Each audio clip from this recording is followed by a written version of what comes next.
Okay, yeah. Hey guys, welcome to another live. So yesterday was three, today's three. I Hey everyone. yeah, You didn't do any lives yesterday. That was Monday, Sunny. Don't lie to people. wasn't it yesterday? Oh no, I cooked all day. I did one video and then I cooked the rest of it. You're right. Sorry, I'm off on my days. I was convinced it was yesterday, but okay. But yeah, so I decided to take a half an hour nap, and that probably wasn't good. Charmaine, you made it to my dream. Adam, can't say that you were in it. Ivy, I don't think you made it. My husband made it, and a whole bunch of people were in it. I'd And I rather was, not be in your brain. Thank you very much. it was like in my dream. It was one of those crazy dreams, and I'm sitting there. I'm in the middle of a live, and then all of a sudden something happened and oh no, Adam, you were in it. And then you came into the room and I forgot to mute it and we were just having a conversation or whatever. And Oh, I that was could like, be we scary. were looking at each other going, did we say anything?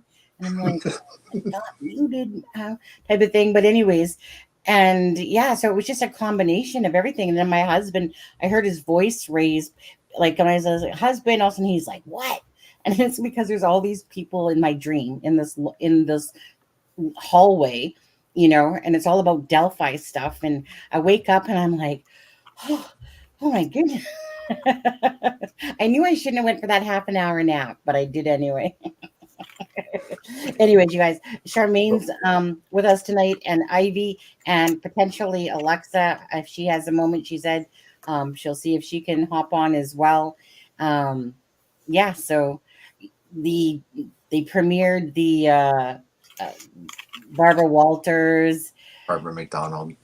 Why do I call her that? You know what? I was so happy today that I didn't call her Barbara Walters. And then I start off by saying Barbara Walters in this live. Barbara McDonald. um, Mm. thing. You know what? I just so happened that I was like, I'm going to go to Court TV, see if I can watch it or whatever. And I was like, oh, well.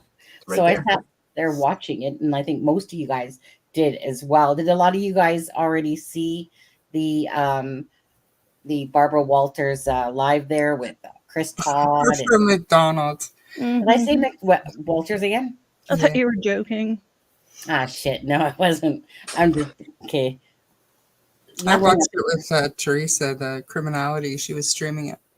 She, well, I was gonna say, so I had caught her for a minute, and then at the point that I caught her, she said something about losing her shit in the earlier live, and that like type of thing. Earlier in that live, she was Yeah, people in those larger chats. They get kind of nasty, and they do. I think when everybody saw Chris Todd on Court TV, they were kind of triggered.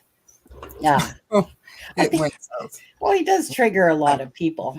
Yes, and I think Sleep Intuition was also in her chat, and people were triggered by that too. So she just kind of, and it wasn't even bad, but she did have a little bit of she does. a moment.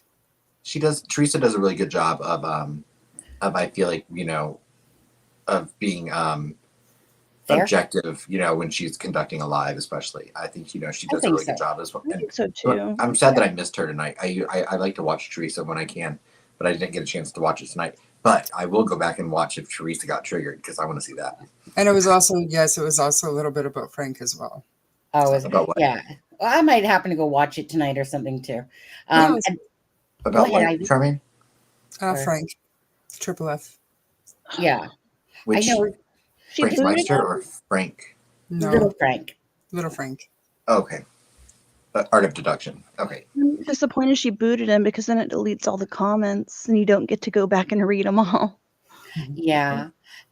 And and that's just sad. Like I said, people should be able to join a live, have a decent conversation, act like adults, get over your darn ass egos, and just have, you can say your opinions and say your thoughts.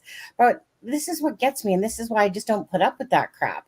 Like as other creators coming into chats as well and stuff like that, just be respectful and be mindful, that this isn't your, channel that you're on, it's somebody else's. I was really quickly. I was like, that's one thing. I when I go into other chats, that's the main thing I always try to. Mm. I always try to keep in mind is that this is not my conversation. Yeah. I might add to it or I might ask a question, but I'm not going to direct the conversation because it's not my live stream.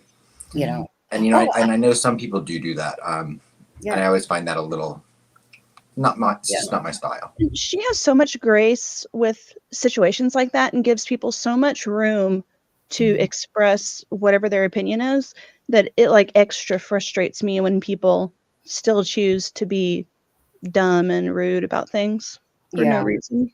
Right. Like if you want to do that, go in Tom Webster's. He won't see it for an hour. Yeah. Very true. Well, not an hour. I was in there like yesterday or 2 nights ago. It was like an hour and a half. Hour and a half behind, yeah. You know what? It's too bad that it has to be that way. You know, again. And then, sorry to interrupt you, but I just have to say this real quick. And then somebody in the chat, I had to laugh because I didn't know if they were like just poking at him for fun, like a friend, or if they really meant this. They told him maybe for your New Year's resolution, you should try to like keep up with the chat or something like that. And it cracked me up. He was like, you could tell he's like, well, I don't do this on purpose. But I don't know. It tickled me. It may have been because it was so late. But. Yeah.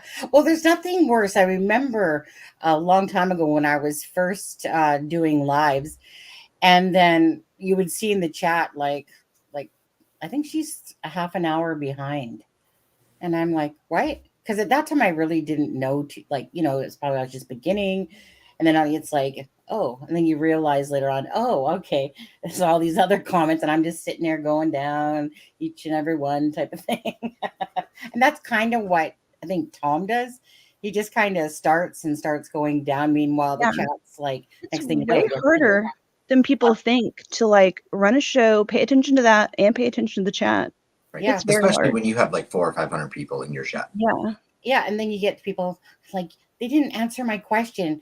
Am I getting ignored? I feel like I'm being ignored now. Like I gave $2 and you're no, if it's a super chat, I never ignore those because those ones just pop right out in your face and you got to turn around and appreciate that because somebody just literally spent $2 so that you acknowledge their thing. But it's not one of those things like I said, besides super chats, because those are just an obvious to me that you have to always show your super chats and show appreciation to those people are spending their money. That does count. That does matter, just like members matter. But it doesn't mean as a creator that you see every comment.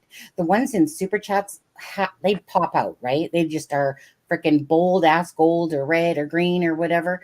And same with memberships when people do those.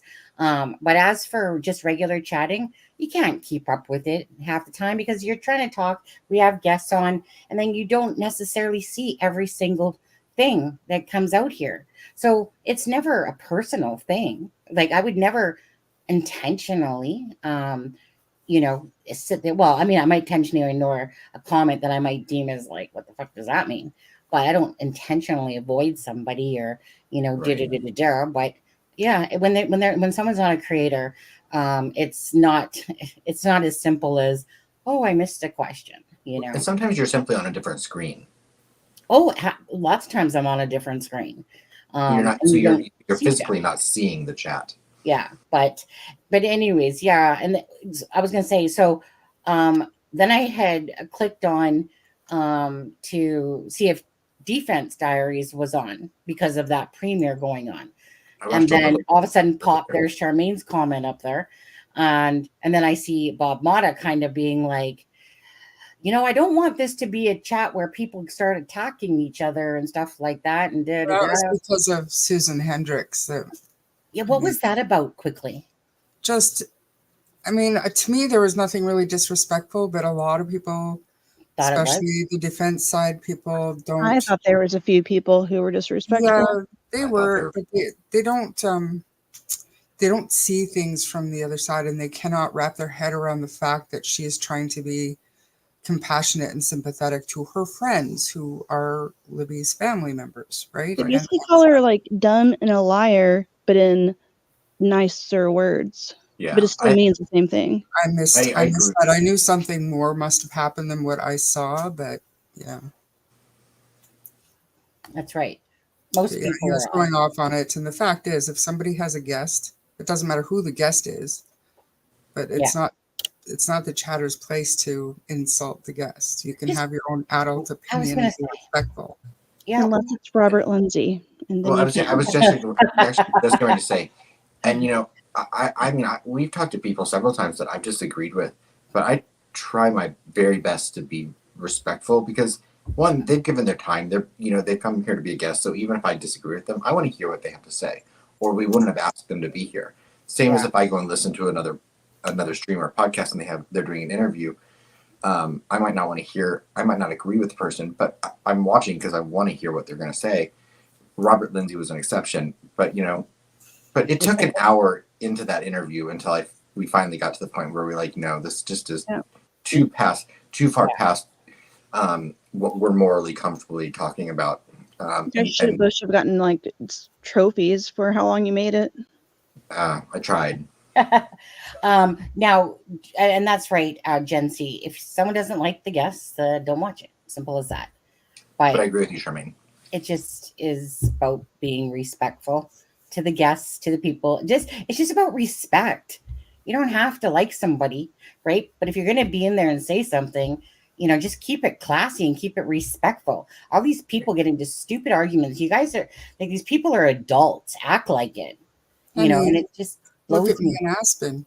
Like, I don't agree with anything he says ever. And we're perfectly respectful. Yeah, pretty much, right? He is full. But anyways, so like I said, I'm not sure how many of you guys watched the Barbara Mcdonald thing going on here, and I believe that they're premiering parts of it, and I thought that I recorded most of it because then I hit a different button thinking I was being smart and just hitting my screen. Apparently I only recorded the audio on there. Go ahead. I was grateful that Barbara Mcdonald got this interview. I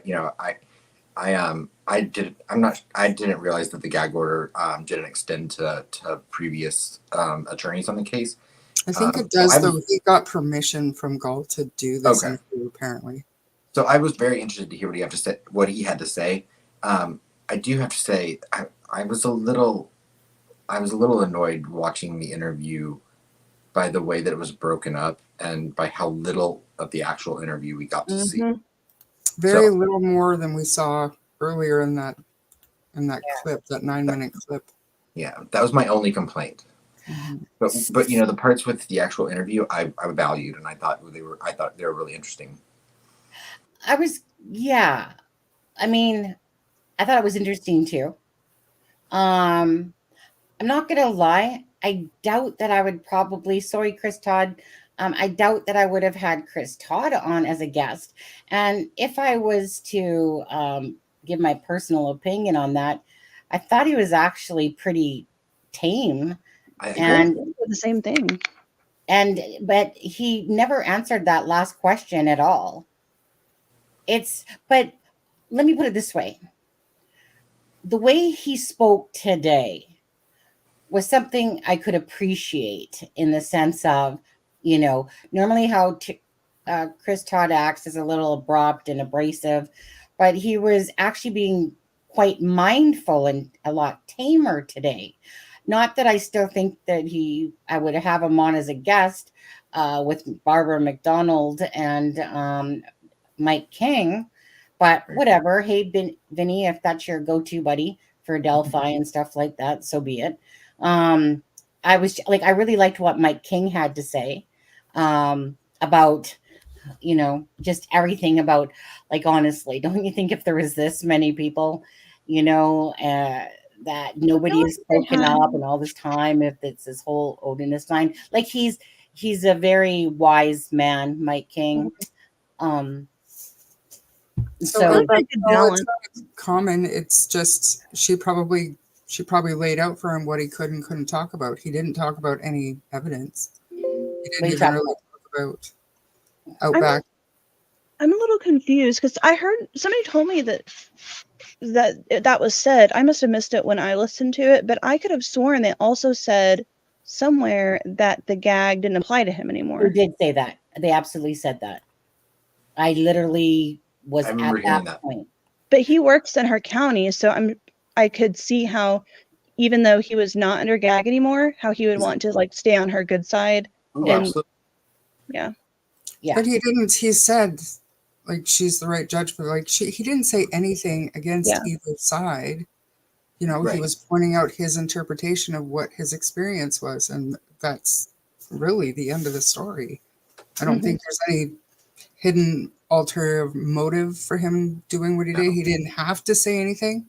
I don't either. Right, to do the interview for his own reasons. It could be, and I hate myself for even saying it, but it could be to keep his name attached to this case because it is a very big name maker. He'll It probably is. be on Defense Diaries tomorrow night. Oh, I don't think so. Bob said he was going to reach out. I'm playing. Yeah. That would be awesome to see, but I just don't think I doubt reading it. too much into his motive will do anybody any good. Mm-hmm. Well, are we gonna play the interview? I mean, we were talking about it. It's premiering right now, and it's going to be ending soon. Just So, rewind it. pardon? Just rewind it. I'm pretty sure when a premiere ends, it ends. You can. No, you can. If you're still watching it, you can rewind it, and it'll keep playing. I wonder if Criminality would let you take it from hers. Oh, yeah, she Because definitely was she would, pulled right. it down during the commercial breaks. Well, if this thing lets me go back, it's okay. I mean, at the end of the day, like usually a premiere, you premiere it, and then once the live ends, it just ends. The stream ends. So that's how I remember it because I've done premieres and I could be wrong, but usually once the premiere is over, then it ends and then it will turn into a video after. All the premieres I've watched from like a viewer perspective, because I always end it behind. It just once it's over, yours keeps going. It doesn't just cut off. Okay, well, hey, we can do that. We can go to different parts of that and talk about it.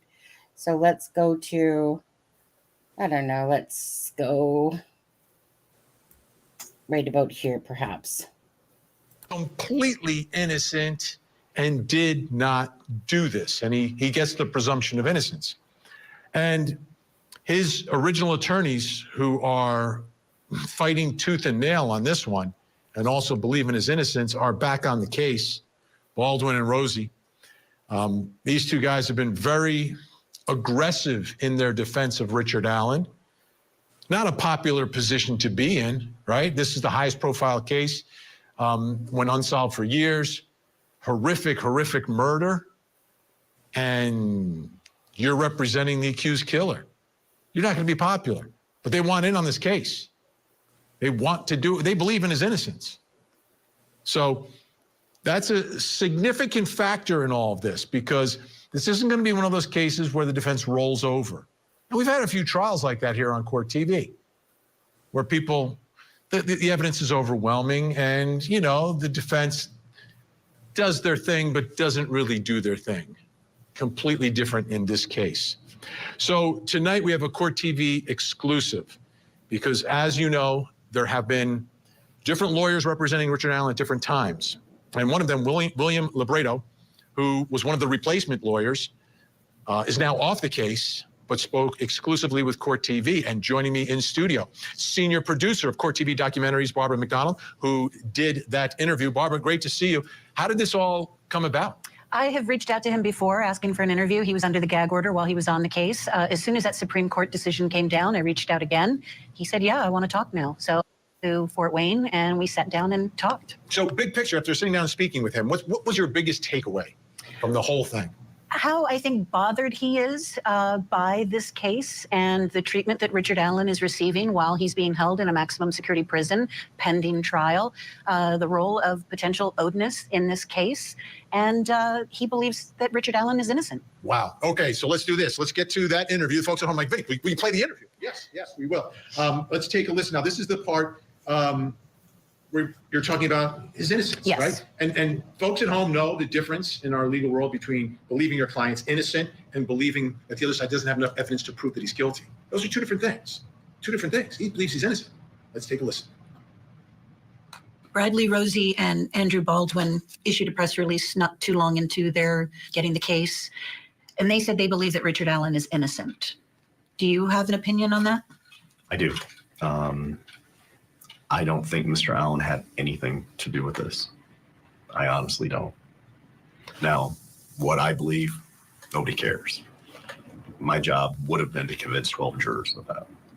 You're a defense attorney, so that's your job to sort of say your client is innocent. Is that something you say about all your clients? No, and rarely do I believe it. But in this particular case, I believe it 100%.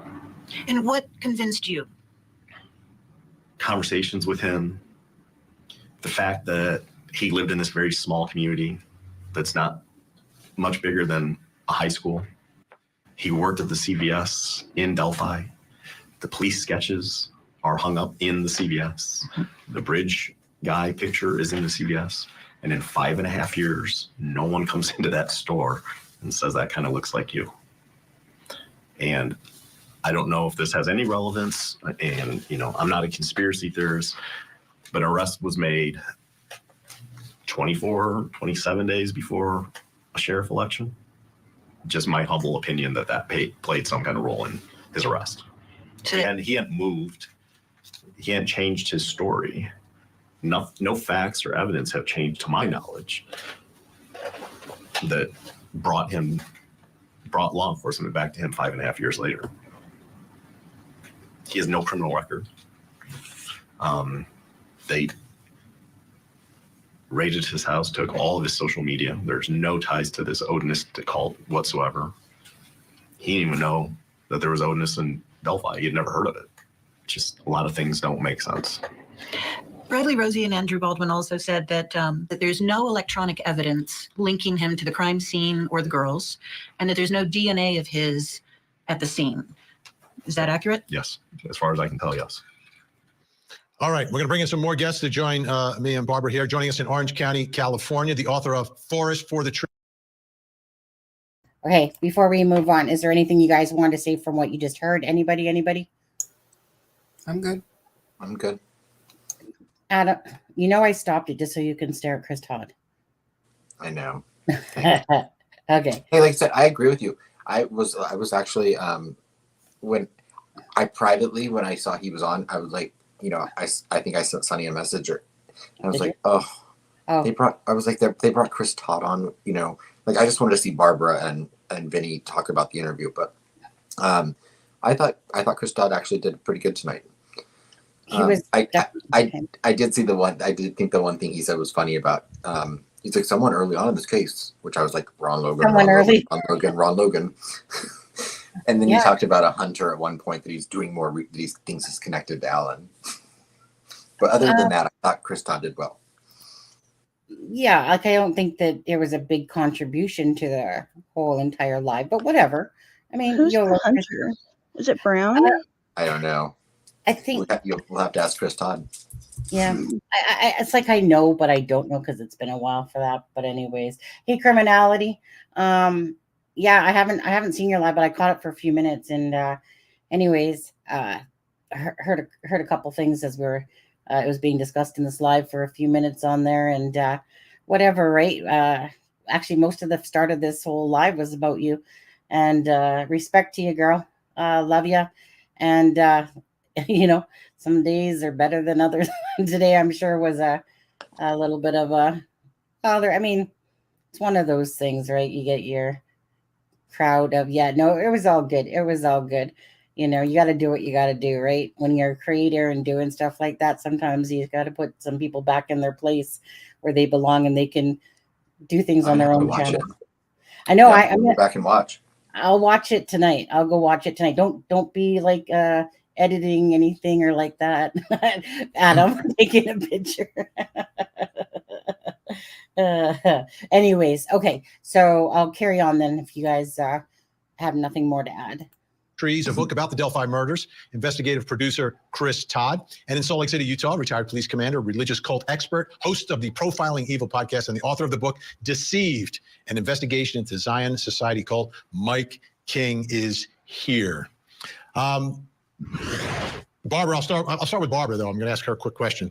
The fact here that you're asking him about, he believes in the innocence. What was the sense you're getting in the room with him?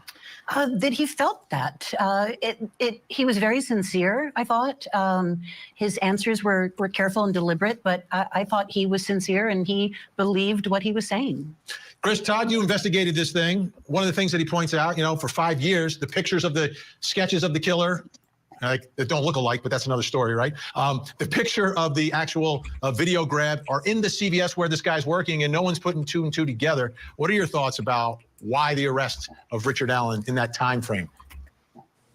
Well, we've talked about this before, and I don't believe Richard Allen is Bridge Guy. And I believe that's what we're all talking about here, is how would no one recognize him, his voice, his body type, his height? How would nobody know that it's him? I don't believe he is Bridge Guy. I've stated who I believe that is. I'm not going to say it this second, but I do believe Richard Allen is involved. I just don't think he's on the bridge. And that gets us to a whole nother place, right? That he's not alone in doing all of this. All right, Mike King, here's the evidence, right? Because he's arrested because they believe they have evidence in the case. It's not like, oh, let's just, hey, he's at CVS, let's get that guy. Richard Allen told police he was on the trail the day Abby and Libby went missing. Richard Allen's description of the clothing he was wearing that day matches the clothing of the suspect in the video on the victim's phone. A vehicle resembling Allen's 2016 Ford Focus was observed near the trail around 1:30, and the Indiana State Police Lab determined an unspent round found near the victim's bodies had been cycled through Richard Allen's Sig Sauer model P226, which apparently he kept for all those years, according to prosecutors. Your thoughts about the strength of that case based on that evidence? I think that it really is important and really strong, Vinny. I mean, you got to take into account, how can all these things happen? And we've talked about circumstantial evidence in these kinds of cases before. And I don't know whether Richard Allen's responsible for this or not, but I do know that you just named 5 things that are incredibly coincidental that he would happen to be in the same place at the same time. And when we get to see the ballistics on this unspent round that was cycled through, I don't know if that means that it's an artifact of scraping on the sides of the cartridge itself that is the artifact. If there was an actual attempt to fire that bullet and there's indentations on the firing pin, but it was a misfire, it's going to be really important when that thing comes into court. And there are both sides shouting out at the top of their lungs that is that kind of a comparison is of no value, and others saying it absolutely is. But if you've got markings that gun is the only gun on the earth that will make, and those end up on those cartridges that are found next to the bodies, that's incredibly powerful evidence. Now, I want to put this up on the screen because there is one other piece of evidence I think is something that needs to be explained. On April 3rd, 2023, Richard Allen made a phone call to his wife, Kathy Allen, and this is while he's locked up. In that phone call, Richard Allen admits several times that he killed Abby and Libby. Investigators had the phone call transcribed, and the transcription confirms that Richard Allen admits that he committed the murders of Abigail Williams and Liberty German. He admits several times within the phone call that he committed the offenses as charged. His wife, Kathy Allen, ends the phone call abruptly. Barbara McDonald, what did William Lebrato have to say about that? He said he has a lot of questions about it, that his understanding is it was basically one sentence that Richard spoke, this confession, so not a lot of detail provided in that confession. And he says that Richard Allen was receiving medication while he's in prison, both shots and pills. He doesn't know what those medications were. He tried to find out. And so he has a lot of questions about what all was going on. He also says false confessions are a real thing, especially when people are subjected to very harsh prison conditions. Yeah, the one thing about the false confession in this case, though, that we've seen him here on court TV, but it's usually under an interrogation scenario. This is a call to his wife. Mike King, your thoughts on that? Because this is going to be significant. No one has heard this thing outside of investigators, and I presume maybe at some point the defense will hear it. What are your thoughts about this confession, and what would be important about the circumstances for you surrounding it? I think that the most important thing that comes out of this is it wasn't one confession.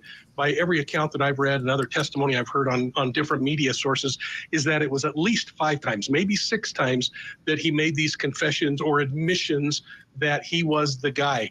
And I think that's going to be really difficult to overcome, Vinny. You can say, okay, he might have been having a problem just before he started eating evidence and having all of this bizarre behavior. So I want to know the timing of those other 4 or 5 calls, not only just to his wife, but we also know that one of those calls was to his mother, where he explained that he was the guy. Chris Todd, what is it about the scene, the evidence, the story, the case that makes you believe it's more than one person? For a long time, I thought it was just one person. And until everything started to fall into place, they arrested Richard Allen. And like I said before, the word on the street is that he had bragged about being involved in the murders. And that's how they were tipped off to him. So I always had a hunch there were possibly 2 people involved. And so I believe that one person is waiting on the property and the other person holds the girls at gunpoint and they meet together down by the creek. and they go to a location that is not, I believe, is not the crime scene where the bodies were found. All right, our guests are staying with us. We'll continue with more of our Court TV exclusive interview with Richard Allen's former attorney who was on the case and has a lot to say on this. We're going to talk about ODINISM. ODINISM, that is such a huge theme in all of this. Plus, coming up next hour. In Oakland County, Michigan, high drama in the courtroom. Jennifer Crumbly has been charged with 4 counts of homicide for 4 murders committed by her son, the Oxford school shooter. Today, a firefighter who Jennifer was having an affair with testified about some critical text messages. They didn't see him as a... Okay, yeah. So just quickly The on. commercials were forever. I know commercials were forever. Anyways, And I had not heard of one network that they were advertising. I know. I was like, oh my God, let me just go to my iPad for a second. That's when I was actually looking at criminality and Bob Mata was because the commercials were so freaking ass long. But anyways, so just quickly, Jennifer Crumbly, she was charged with manslaughter. I only heard that part because of on here. And the other thing is that the Treehouse murder trial is a mistrial. So that one will have to get retried in March again. So just so you know that. Now I'll just fast forward it. Does anyone have anything to say? I have a comment before we move on. I'm not sure about the exact timing, but just based on how they kind of worded all of that. Before this, like I was under the impression that oh my gosh, what was the date? The April 4th? Is that when this happened? Or the April 3rd or 4th? And then the next day was when he had like a supposed middle break eating the paper and stuff. Yeah. Right. And so, and that's why it seemed like they were trying to like fix things after the admissions were being made. Well, listening to this, Barbara talked about the Lebrato said something about him being on pills and like injections. And the way that made sense to me was during that like psychosis time, or like that would make most sense. But the way she said it made it sound like it was at the time of the admissions. And if that's the case, my question would be like, what were they treating at the time of the admissions? Because typically an injection is going to be like an antipsychotic, which that doesn't mean you have to have like schizophrenia or something. They're used in like in combination with some antidepressants if you have like treatment resistant depression or things like that. They're very expensive though, so I kind of doubt that a prison would be paying for them for depression. So my question, I guess, would be like, when were those medications being given and what were they being given for? And was that before or after the admissions? Well, I think everyone wants to know the answer to that, including Lebrato. Mm-hmm. Mm-hmm. Sorry, you guys can do whatever. I'm just looking at the comments here as you guys are talking there, or Ivy. I was surprised he acted like he didn't know what they were for either. Like maybe I would expect somebody to know like what they were being given medication for. It blows my mind that the defense is so in the dark about, you know, why he was transferred, what medication he's on. Do you know what I mean? Like it surprises me that they don't even know. I mean, shouldn't the defense have? Because remember, wasn't the prosecution trying to get the defense to turn over like the mental health stuff? Or am I mixing that up? Yeah, they were. No, they were. So I would think that his attorneys would have access to know what he was being medicated for. I think there was also an order for the defense to get the records too. Yeah. Like specifically. Mm-hmm. Antipsychotics. I mean, and I guess they were only on the case for not that long, and the holidays and all that. Right. So 79 days, I think it was. But still long enough to look at more than just a memo, just throwing that out there. What'd you say? They saw more of the discovery than just the memo in that 79 days. Just saying. Right. Mm-hmm. But apparently not all of it. No, and admittedly so. He said it. He didn't. Yes. You know. Okay. Okay. I'm gonna hit play on it. 1 second. Actually, let me just leave this up. I had the motion. On there. Okay, I'm gonna bring it down just so I can have the thing clear. And oops, I gotta go back over to it. And I've heard of ODINISM, and apparently it's depending upon who you ask, it's ancient Norse religion, predates Christianity, where they, Odin is the god, but it's sort of been hijacked by white nationalists. So it has this sort of evil spin-off where it's a legit religion on the one hand by some people, and then sort of hijacked on the other hand by others. So that's what they're saying. This was a ritualistic killing, like a sacrifice. Sick stuff. So Barbara Mcdonald, Court TV senior producer and a Court TV exclusive, sat down with Richard Allen's former attorney, his replacement counsel, William Lebrato, and here's what he had to say about Odinism. You had not heard of Odinism when it first was floated with regard to this case? I honestly thought, I was like, no disrespect to Mr. Baldwin and Mr. Rosie, because they're excellent lawyers. I thought it was Hocus Pocus. I honestly didn't. I never heard of it. And the more I got into it, that's a real thing. It is a real thing, and it's scary. In what way? Well, I believe they sacrificed a girl and killed another one. Some of the people that live in Delphi were very, very brazen about their Odinistic beliefs on their Facebook pages and other social media accounts, including the sergeant who was in charge of keeping Mr. Allen safe in Westville. It's real. Just the other day, Robert and I were going to lunch, and we saw a Jeep Wrangler right here in Fort Wayne with a spare tire on the back, and the cover said Odin, and it had all Odin spears like around on the cover. I would have never known what that meant, and outside this case. So Mr. Baldwin and Mr. Rosie were onto something right away.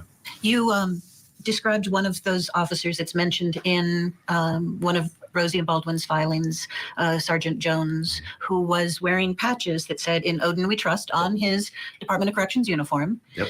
The judge ordered the warden to make them stop. And then what did you notice? That Mr. Jones had it tattooed under his right eye. From the best we can tell, it looks a lot like Odin's spear. And he had several tattoos on his forearms, including the interlocking triangles that are on his Facebook post. I got to give credit to Mr. Rosie and Mr. Baldwin that, they picked up on that.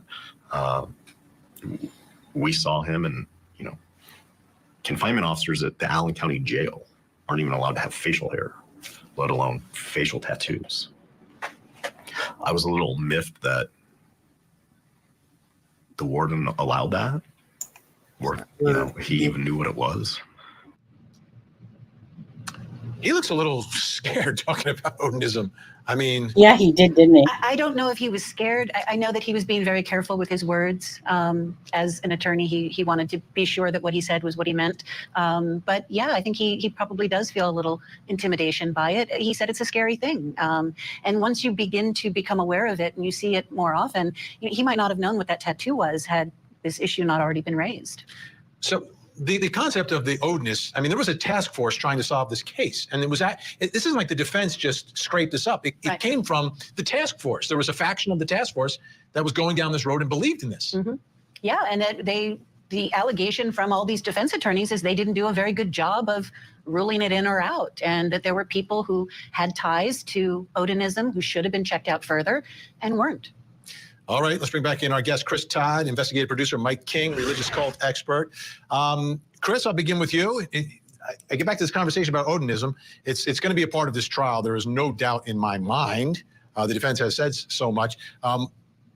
There was part of the task force was going down this road. Did you come across anything associated with this? Was it on the radar?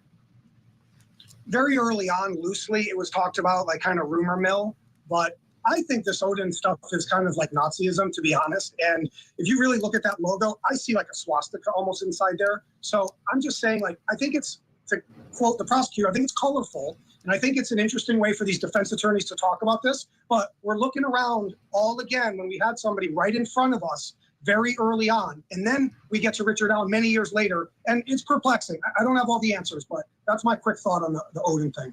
Now, Mike King, I want to put this back up on the screen because when you and I first heard about this, we were skeptical. And then the state had to respond to the allegation made by the defense, and they said that Sergeant Redacted and Sergeant Redacted have worn patches that refer to ODINISM. These are the people watching Richard Allen. Those patches reflect the sergeant's religious beliefs and are not associated with any kind of cult. Sergeant Redacted did not remove the patches from his vest until ordered to do so by command, and then apparently got the tattoo. All right, so Mike King, where do you see the line between religion and cult? Because I think that's significant here, because if someone's practicing the religion, they're practicing the religion. They might believe something different than we do, or something different than their neighbor believes. Everyone's entitled to practice whatever religion they want. But if you're getting into the world of cult, that raises a red flag, and to me raises a greater possibility of something bizarre like a ritualistic sacrifice. But first, you got to cross the line into it being a cult. So how do you see that issue? You know, as Barbara interviewed, I thought it was so interesting that the message that came across is every Odinist is committing murders out there, which we've had guests on the show with us here, Vinny, that you brought in that are followers of this Odinist ideology, and they absolutely repel that idea and say, no, it's a very peaceful kind of a group of people. Every cult I've ever looked at boils down to whether it is coercive in nature or not. And so when you think about mainstream religion, the openness of mainstream religion, sometimes we could argue they're closed in mainstream religion. And then you look at cults, there are cults that probably are not very harmful, like the cults of people that follow the Dallas Cowboys. But then when you get into the ideology that's coercive, and there's coercive mind control, and there is all kinds of conspiracy attached to it, that's the kind of cult that we really worry about and that we think about when we look at cases like this. So what we have to do is we have to separate the two first and foremost and figure out if it's coercive. In my experience, after looking at hundreds and hundreds of ritual crime allegations, was that there are predators who will use religion to be a power guise, to control a victim, to get them to believe that if they don't remain quiet, something will happen mysteriously, mystically, or religiously. And it's a way to control their victim and continue to be a predator. But I go back to this idea that if this happened, and if it was a group of Odinists, that is one magnificent conspiracy to put all of this together. It is one magnificent conspiracy to get all these people that had to have been involved, that were out burning things in the woods and putting sticks on people, to get them all to remain quiet. And I guess that's the problem I have, Vinny, from an investigative standpoint. Let me follow up really quickly on this. For it to be a cult, does there have to be like a leader or like leaders that are coercing the masses to do these things? In most cults, you're going to see one person that all people look to, or maybe one or two that all look to, and they are the final rule. They are the one that makes the decision. And we saw this in cases that I investigated, where you have the leader who comes up with these spiritually wacky ideas, but then you have the followers who want to be the arm of the leader and go out and act it out. But in those kinds of circumstances, Vinny, there are too many tongues that know about what happened, and I just don't believe it remains as quiet as this has remained. All right, so let me ask Barbara McDonald here on set with me. Barbara, is there any indication at this point, with this allegation of this Odinistic society or group or whatever, that there's a leader? Not that I've heard of. I mean, there were some names that were listed in one of the filings from Bradley Rosie and Andrew Baldwin, but not like a hierarchy, like, okay, this is the man or woman that is sort of leading our group and is saying, hey, it's time for a sacrifice or something like that. Yeah, I think there probably is somebody filling that role, but that hasn't really been clearly defined. And how serious is this group? If this is in fact a group, are they people sort of playing this on weekends, or is this something they're taking very seriously? Chris Todd, let me ask you, in your investigations out there, did you come across any groups per se, whether it was like, you know, a bunch of guys that got together, or the people that you think could have been involved that had friends or were, you know, interacting with others or were close to other people, anything like that? Well, with respect to this case in particular, or in general? In general, in that area when you were out there. I mean, there's been talk. I know a couple of things about Richard Allen that I'm not going to say today. I'm getting a lot of information about him, about another connection to a hunter out there. And people do think that there were multiple people involved in either placing these girls there. So it is possible that there's other people in this cover-up. So I'm not ruling out this larger conspiracy, but I just don't have all the facts to really hone in on that right now. Appreciate that. All right, everyone stay where you are. When we come back, we're going to talk about the issue that William Lebrato is probably most concerned about at this point in preparing, or when he was the attorney, in preparing for a murder trial, which is the treatment of Richard Allen while waiting for his. So before we get going again and going to the next part of it, is there anything at all that any of you guys want to say, Charmaine or Ivy or Adam? No, not yet. No. I get annoyed with I think I've already talked about this today. Annoyed with the lumping of people, especially how he said that. Well, I think like listening to that entire portion of the interview instead of just a little snippet we heard earlier, where he says, "I thought it was hocus pocus, but turns out it's real." We were right about, in my opinion at least, we were right about him talking about the existence of Odinism there, and Right. not, he hadn't gotten to like the case in Odinism yet, I don't think, at least. And then he talked about how they existed and it was scary and they were brazen. There were people in Delphi in the area who were just brazenly put it out there.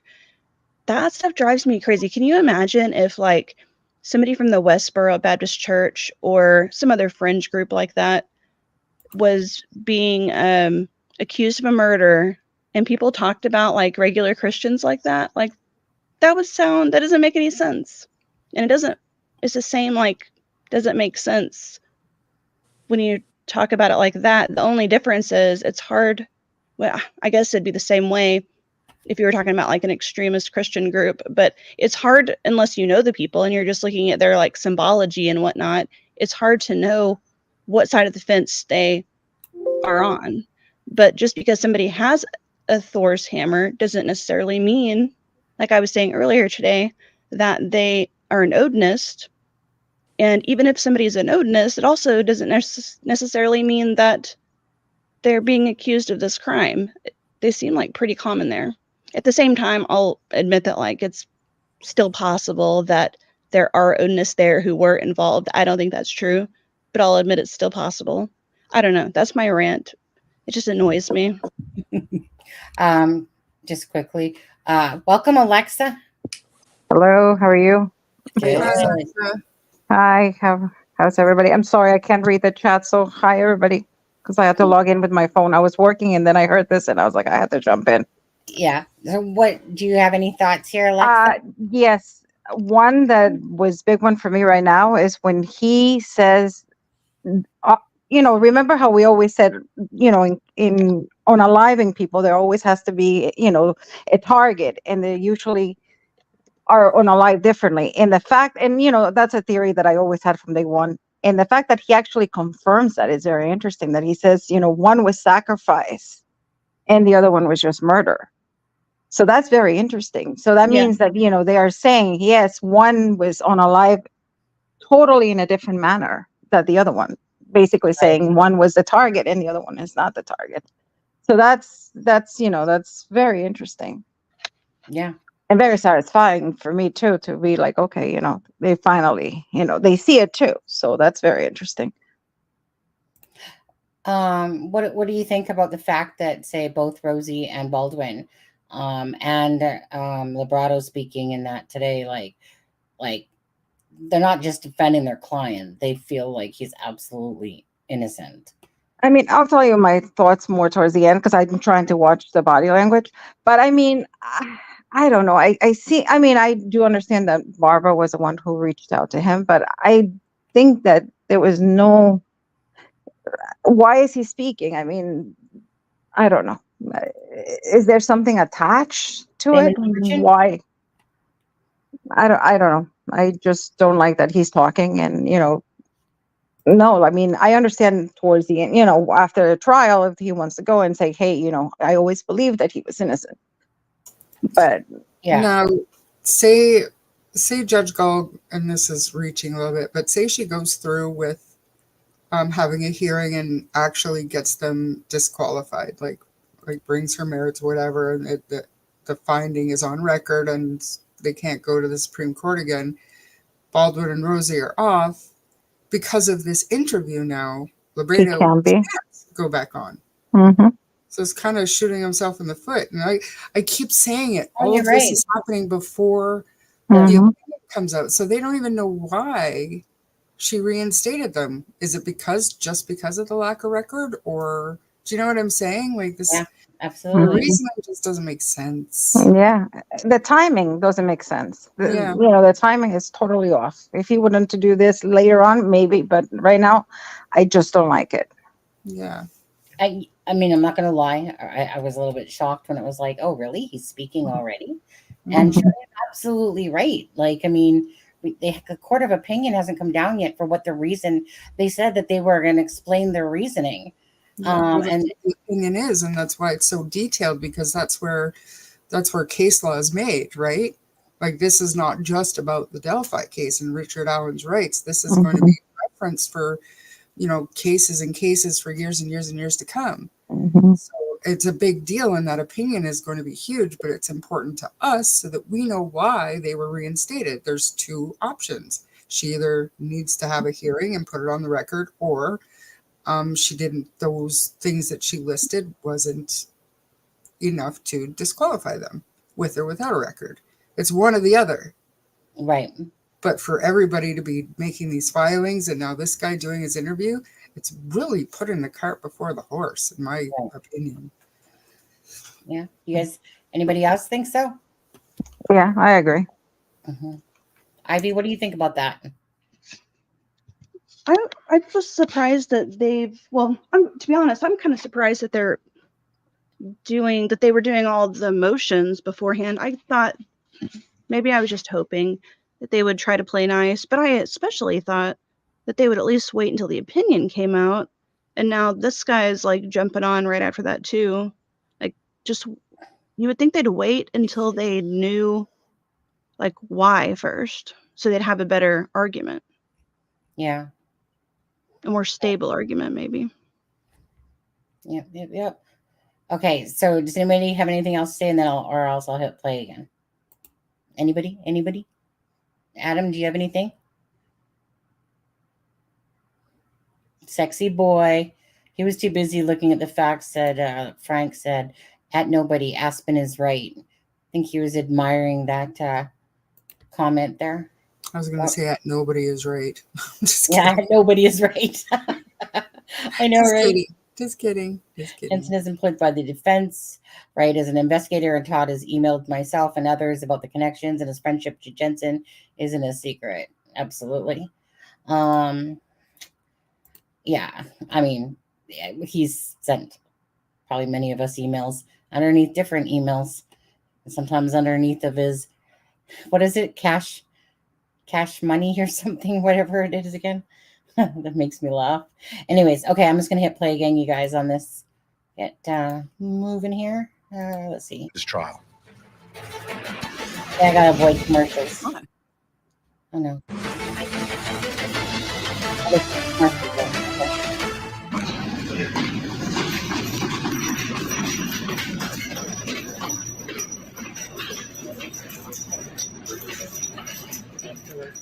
This is Richard Allen. And, he's locked up. He looks guilty there, right? Obviously. He's presumed innocent, of course. But his pretrial detention has been very, very unusual. The normal course of things is you're charged with a crime, including murder, and you don't bond out, right? You're being held. You don't go to prison. You go to your county jail. And your county jail is filled with people waiting for their trials, people who have just been arrested. Some people who've been sentenced to less serious crimes, who are doing less than a year, will be in your county jail. And they have facilities for lawyers to come in and talk to their clients, et cetera. But the pretrial detention of Richard Allen has been very different. Allen was first put into the Westerville Correctional Facility. Take a look. And there's Westerville. He was put there first, following his request, at the request of the Carroll County Sheriff. So the sheriff of the county jail, where accused people normally are, the sheriff says, no, you got to move him to the state prison. That's bizarre. The defense filed multiple motions to have Richard Allen transferred, but they were all denied. The Department of Corrections then made the decision to move Richard Allen from Westerville to Wabash Valley Correctional in December, which is 200 miles south of Westerville Correctional. So it's far away from where everything's happening in this case. Plus the conditions therein, the allegations are that they're a little problematic, not normal, and not conducive to preparing for a big murder trial. So here's William Lebrato in his Court TV exclusive interview with our producer, Barbara Mcdonald, talking about Richard Allen's treatment behind bars. We had visited him on several occasions, but driving 4 hours each way was difficult. And then at Wabash, they're not set up for visitation, so we were literally in a makeshift kitchen, and he was in a cell. We had to stay in 6 feet back, and he's talking through the slot where they put the tray of food through, and that's not a very conducive way to have meaningful conversations with your client. I couldn't hand him documents. I couldn't have him sign documents. And, I'm sure it was very difficult for him to see the videos we were showing him through that slot. So, I'm not criticizing the Department of Corrections. I mean, they, for whatever reason, he was moved there. They're not set up for visitation, but you can't have I couldn't have been prepared for trial even October if that was how all the visits were going to be conducted. And you've handled death penalty cases. Have you ever had a pre-trial defendant treated the same way as Richard Allen? Never. Never. In my 25 years, or Swimmen's 25 years, have we ever had a murder client held pre-trial in a maximum security facility and then was transferred from one maximum security facility to another. Never. And in your motion to transfer, you guys described him as being treated like Hannibal Lecter. Particularly in Westville, at least we were allowed to sit face to face across the table from him. But the way he was handcuffed and to his chest, I mean, it looked extraordinarily uncomfortable. I couldn't shake his hand. We couldn't have him sign anything. I visited clients in prison on several occasions. That was different than anything I've ever experienced before. And the way his hands were shackled were similar to how we see him in court, right? Yes, Where it's exactly like the tops of the hands are touching. Yes. And it's way up high on his chest. It's connected to a box on his chest. I mean, I've never seen that. I've never seen anyone confined in that manner before. So why? Why do you think that is? I don't know. He is 5'6", 120, 130 pounds. Oh, He is not there a you go, physical threat 5'6". to anyone. You hear that? 5'6". From all accounts, he's been a model citizen because he's locked down 23 hours a day. We told the confinement officers that we wanted him unhandcuffed so we could shake his hand and maybe have him sign documents, and they weren't budging on that. And it was sad because Westville allows visits, so his wife could come see him, and they just set up a visit with his mom and dad. He was transferred to Wabash 2 days before that visit. No, I don't think one had anything to do with the other. I just think it was bad timing and a coincidence. But in Wabash, you're not allowed any visits. Obviously, attorney, but no family members. All right, this is a little unusual. Barbara Mcdonald, let me ask you, the way this breaks down, right? So the defense is alleging that Odinist committed this murder. It was part of the investigation by part of that team that was investigating this, a faction of the team. And then he's moved from the normal county facility to a state prison facility, extremely unusual. And there are Odinist guards there. There are. And not only Odinist guards there, but guards who are told stop wearing the patches. And then at least one of them comes to work with the tattoo on his face. On his face. Mike King, this is very unusual. I mean, what are your thoughts about transferring from a county facility to a state prison, number one, and then, the way he's handcuffed and all the concerns, I guess, that the correctional facilities have for this pretrial detainee?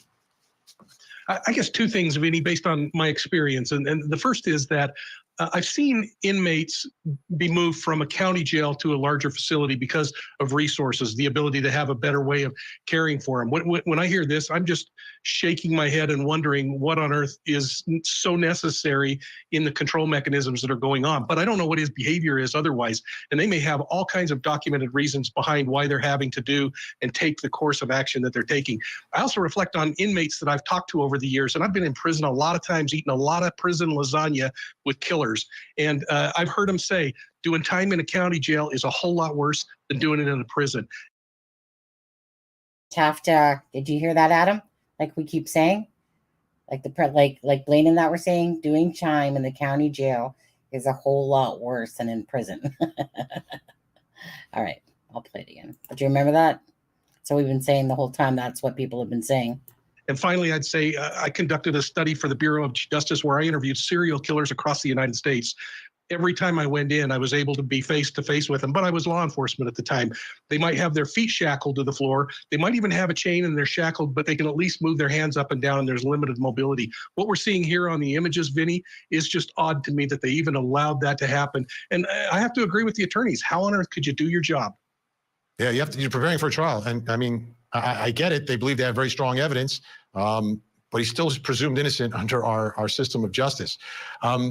Chris Todd, what are your thoughts? And this is just like, they're alleging an Odinist conspiracy, and then he goes from the normal county jail to a prison where there are Odinist guards or guards that practice heathenry, which is very close to Odinism. I don't know. Do you believe in these coincidences? We have to remember the first judge recused himself and said that the community, there was like a bloodlust.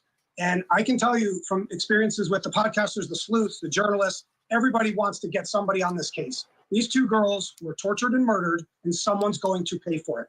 I'm not big on the stuff surrounding intimidation and all that, and I get it, but someone's going to pay for this. And if he is guilty, we have to remember, because people are throwing up the signs, the world is watching, they're doing all this stuff at the crime scene, making videos. Let's not help this guy get off. If he is guilty, he needs to pay for this. Yeah. And Barbara, how are the families doing? They're not talking publicly right now. They are honoring the gag order in the case. And I think they're just watching this prosecution, hoping that we get to a trial so that they can see for themselves what the evidence is, like the rest of us. But it's difficult. Every time these headlines come up, it's difficult on them. Life goes on. The friends of Abby and Libby have all grown up and gone to college, and some of them have gotten married. Kelsey's had a baby. I mean, it's very difficult. They're never going to get over the loss of these absolutely beautiful girls who were doing nothing wrong out on the trails that day. No, they were doing everything right. Like, this is what we want our children these days to do. Get off the computers, get outside. It's a beautiful day. Go see nature. Go, and go with somebody. You're safer if you're not alone. Exactly. And they were together. Barbara Mcdonald, a great job.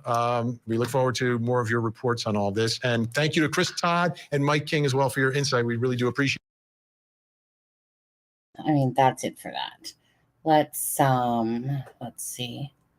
Let's do this and take that off. So anybody want to say anything at all to any of the things that was said there? I will, but I'll wait for you guys. I don't want to go first. Who's on second? I want to answer and argue with people. I'll go first.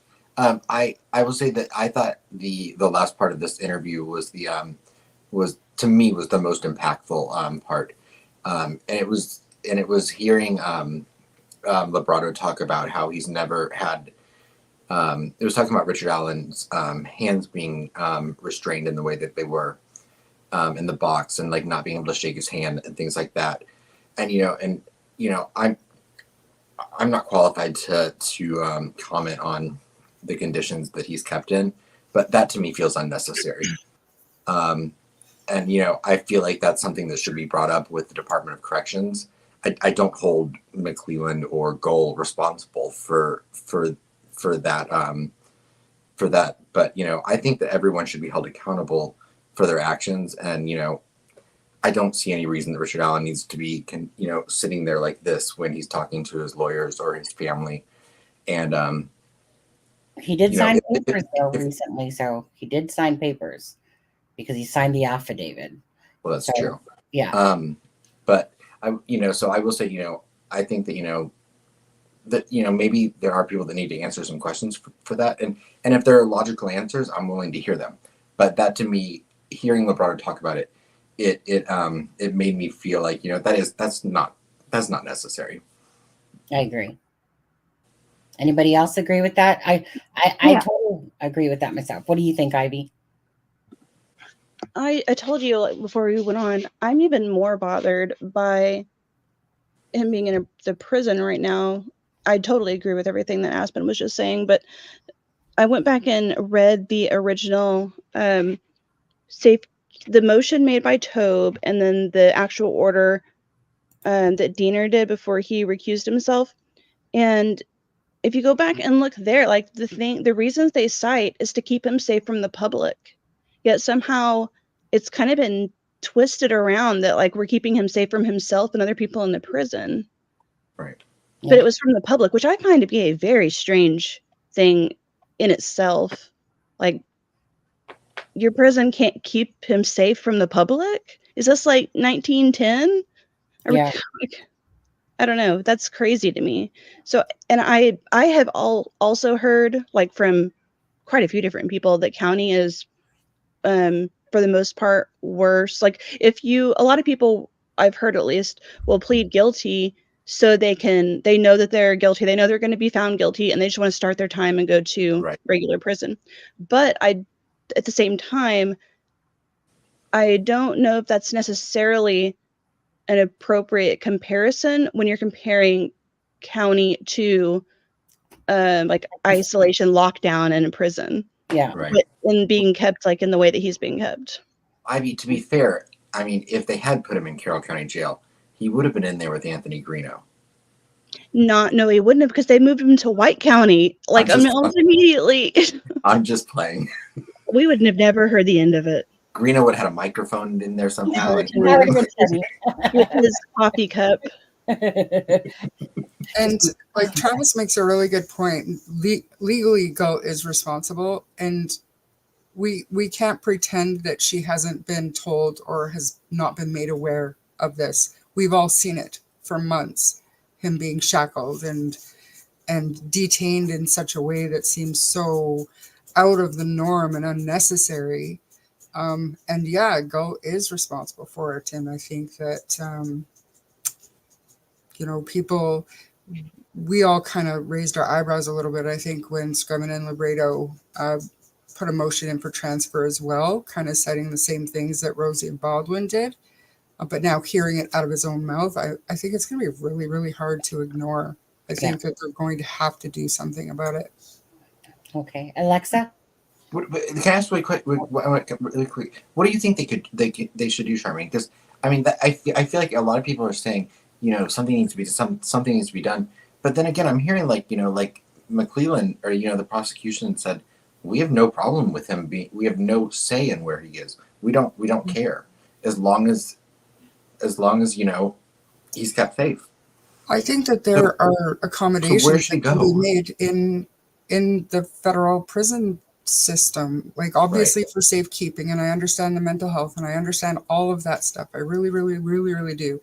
But you can't tell me that they can't bring in protocols from county jail in order to ensure he's being treated to that standard instead of like a convicted killer who needs to be shackled, who can't meet with his attorneys. You know what I mean? You can't tell me they don't have space to make that accommodation. If they're willing to keep him, they have to accommodate that situation. Otherwise, send them to a county jail. And, and I feel like that's worthy of, possibly a hearing or, at least, a meeting between the Department of Corrections and the court to really iron out how they can really do both. Absolutely. What about where Kagan was placed at? He was in like a pod, I can't think of the word for protective, like where Noe was in with him because he can't get along with people.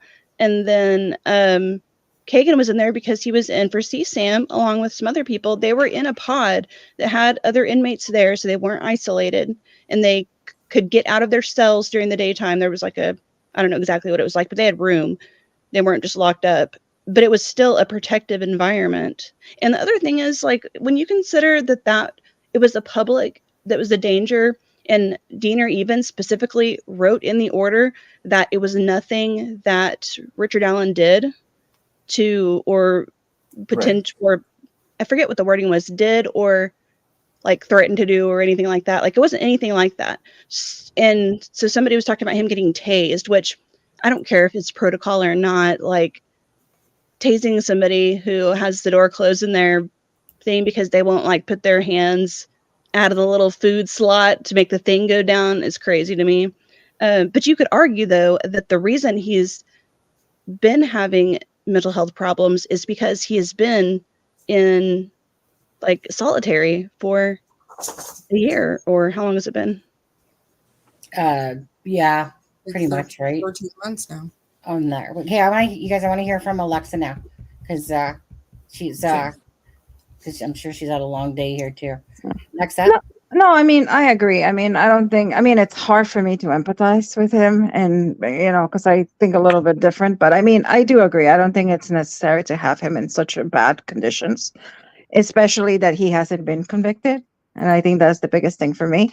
I mean, one thing that I don't understand is that everybody knows what a high profile case this is. So I don't understand why would they be treating him like this when they know that this is just going to bring attention to their facilities. So I don't understand that. I But mean, I don't think that they thought that though, because they, like I said, we've all been seeing this for months, and the judge will not do anything about it. I'm sorry, my horse is trying to bully me. no, I know, I understand, but I mean, that's the one thing. And the other hand, like I told you, I've seen it with my own eyes, that especially people that that unalive children, they're not very well loved in prison. And even them, they have codes and they are treated like crap. And I understand it shouldn't be like that. But like I told you, I've seen guards, treating, the inmates badly because of what they have done. And I know it shouldn't be like that. And people say, oh no, they have to be professional, but it's not like that in the real world. But I mean, I guess they probably have to move him again. I mean, this is how many moves has he had so far? 2, 3? 3, but they don't have to, in my opinion, they don't have to move him. They just have to accommodate, an attorney visit, or apparently no, because this place doesn't even have a place where he can go and sit and meet with the attorney. Which me too, because usually there has to be a room that is not used. Because even in prison, I mean, they have to meet with attorneys. They could go in the warden's office. Exactly. There's been like 3 attorneys who says that they've met with inmates in that prison. Yeah, but they have office space there, and there's no reason that this 5'6", and now we know because they said it, 5'6", 130-pound little man needs to be completely shackled everywhere he goes, with his hands cuffed to a box on his chest. When you have somebody like Brian Koberger, who's 6 foot whatever, and he's wearing a suit and basically prepped up for every single public appearance. Or Kagan, who's convicted. Yeah, that's my point. Like, there's no reason for it unless no suits fitting. I meant the chain part. Maybe they just don't have one big enough to go around him. I don't know. Sorry, Charmaine. That's right. I don't see it. Even if it was for his own protection or whatever, he's got enough guards around him. If he was going to try to hurl himself down the stairs or something, to me, it's overboard. It's overkill. I don't think it's directed at him, but I think they're treating him like a convicted murderer instead of a pre-trial detainee. Yeah, basically. They had to keep him safe from JLR. I know that's a joke, but I think that all the guards right there, I really do think that started out as protecting him from the public. It may even be in one of those papers, but when you have them all locked down in overly in chains and stuff, it looks really bad. And one of those shocky things, I don't know, maybe it is normal. I don't think it's normal, but I do think that having the 4 or 5 guards around him when he goes out, I do think that started from crazy public people. Mm-hmm. I wanted to kind of go back to that because I wanted to agree with you. Yeah, it started out that about a bloodlust thing from the public, which turned into, and I'm sorry, I believe that this is just overkill. I'm sorry, he is not convicted. He is innocent until proven guilty, and he probably just like Hannibal Lecter in that sense. And to see that cage like a serving thing, it's bullshit, to be honest with you. I'm sorry. Whether people feel like Richard Allen did it or not, he still has his rights. And I feel like, honestly, I don't feel like his rights are, I feel like they're being definitely overkill what they're trying to do. Sitting there having these little things. He doesn't need it. What's he going to do? Seriously. You know, like they should be able to visit him properly. He Have him should in sue his, the Department of Corrections then. you know, He pardon? already did a twerk thing, didn't he? Or I don't know what it was for. Like, No, I think wasn't that like a? I don't know how twerks work, to be completely honest. I think that was just intent, like they intended on. Yeah, you have to file your intent to do a tort. what do you mean, Even if Travis? you do it. Oh, go ahead. Me? No, I said Adam was saying something about a tort or something like that. Well, no, I was just agreeing with what Charmaine had said. Yeah, I mean, I think they filed their intent or whatever, which you have to do if you're you know, because you have a certain timeline that you can bring a civil suit up against them. Kind of like we saw it happen with another case just recently. Goodness, was it? I'm drawing a blank. But anyway, but you know, so even though they never filed it, but I mean, yeah, I mean, if he thinks his constitutional rights are being violated by the way he's being held, sue. You know, well, I just think that it's just gone from something that, okay, I get trying to protect him, I get trying to, you know, put him on suicide watch, obviously, because anyone getting taken out of their real life, especially, you know, like, it's not like he has this criminal past, right? It's not like he has this long rap sheet of stuff. But to get taken out of your basically free element and put into the system like he has been, anyone, first of all, is going to feel, obviously, like you're going to have panic, anxiety, all these different stresses. You're going to lose weight. Just a given. He's not got his beer. He's not got his smokes. Everything is just literally taken away from you. But the way I'm seeing it, like I said, I don't care whether people feel like he is guilty or innocent. I just want people to be treated with the rights that they deserve. And looking at what I saw there, it actually pissed me off, because that's just not right to have to sit there and your lawyers come and you're behind this cage like you're some sort of Hannibal Lecter, really, like he was saying.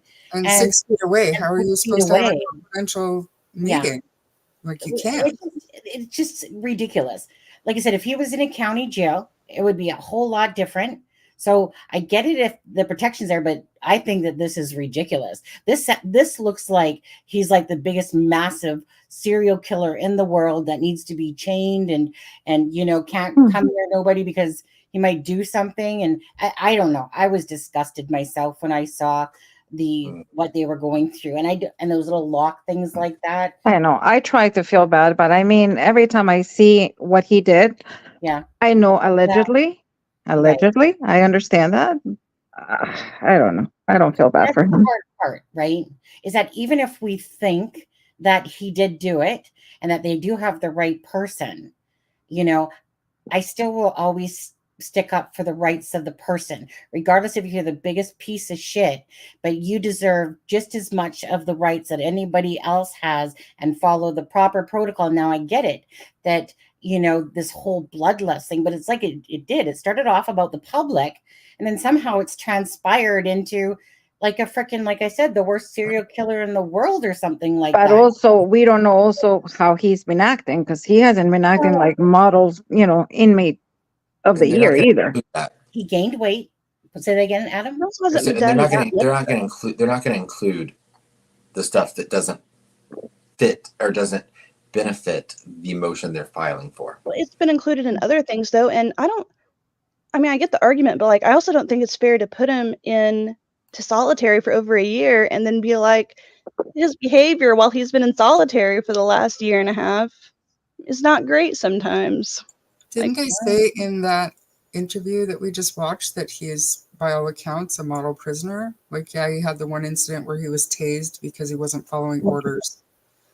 He's been tased twice, and his tablet was broken. I think those are the only his tablet.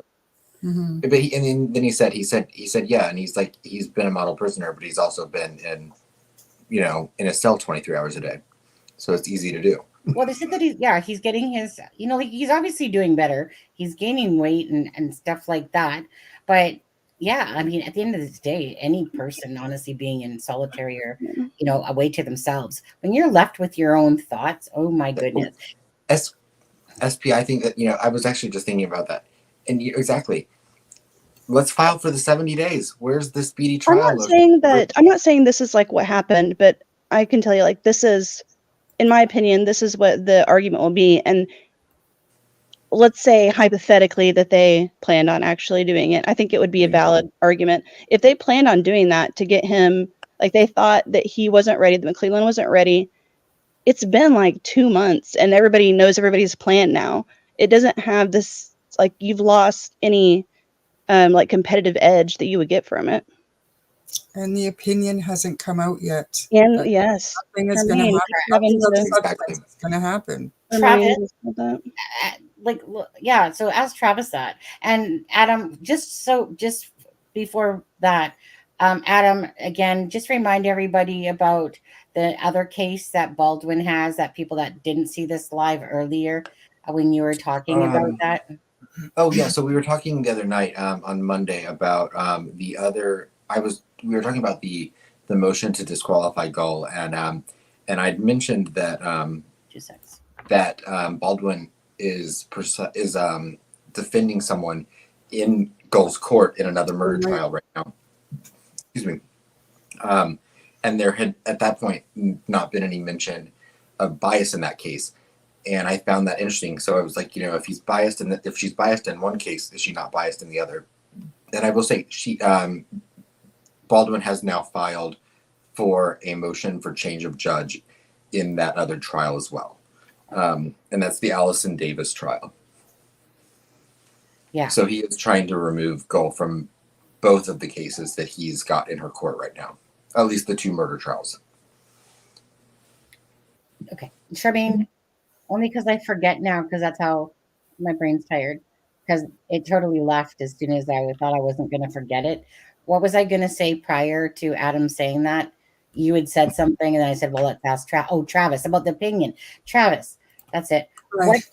What do you think about the fact that Lebrato is speaking, and yet the court of opinion from the Supreme Court hasn't come down yet? Like, what if, Charmaine, like Charmaine is saying, like, what if it was determined that really they're going to give their reasonings, and that maybe it was that because she should have held a hearing and she had to do the process properly, and yet maybe they could have been removed again.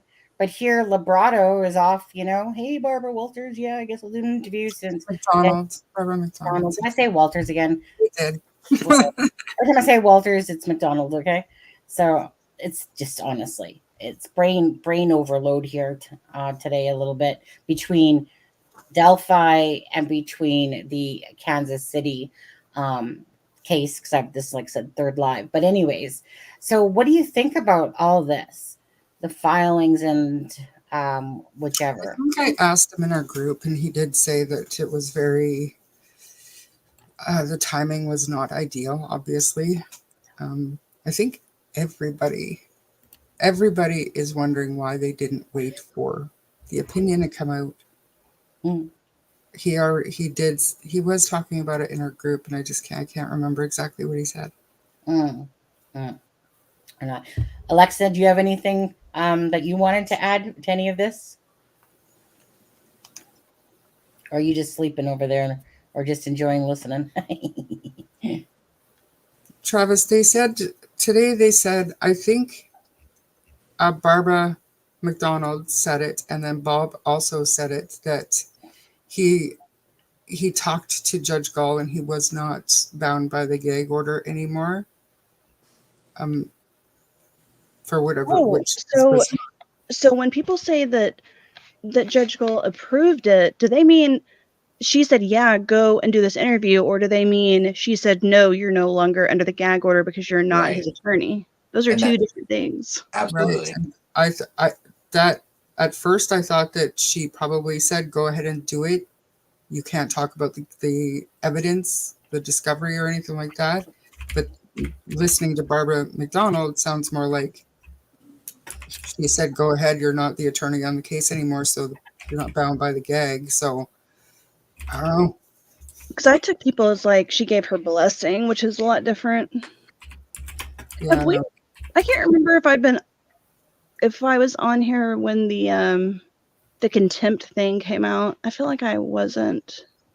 But I think that was strategic, the motion for contempt, because here's why I think that. Because it gives GULL an opening to do the evidentiary hearing for like disqualifying them once the opinion comes out. But it also gives her the opportunity that if the opinion comes out and they were like, no, those were silly reasons to try to kick them off over, it still gives her the opportunity to just sanction them for it. Right, and I don't think anybody disagrees with that, but a contempt of court is far different than disqualifying anybody. So I mean, to me, it was moot. It was a waste of time at this point until the opinion comes out, and then plan your next move. Have your hearing if that's what the opinion says needs doing. I think that's why they picked contempt. So I think that's why they picked contempt instead of I don't know what it's called, like a motion to DQ, because it gives them the out to like it still makes sense if the opinion is that they shouldn't be DQ'd, but then it also gives them the opening to like for GULL to make it bigger into a DQ after the contempt is decided if the opinion goes the other way. I think that the opinion is going to probably outline what criteria has to be met to disqualify an attorney in those circumstances. Yeah, if I don't think they met it, but I think that, I mean, I have no idea if they did or not, but I think that's going to be a huge point in that opinion that, you know what, you have to have a record, you have to have a formal hearing, and then it's not, you can't bring it up to the Supreme Court with a writ of mandamus if you do it the proper way, because every single justice on that panel said, you know, what's the harm in doing this the proper way? You know, with the lack of record, blah, blah, blah. Like they all said it. So that's what I'm basing my guess on, what's going to come out in that. Can I make one point? Did someone else have anything to say about that right now? Mm-mm. Did you want me to show this, Adam?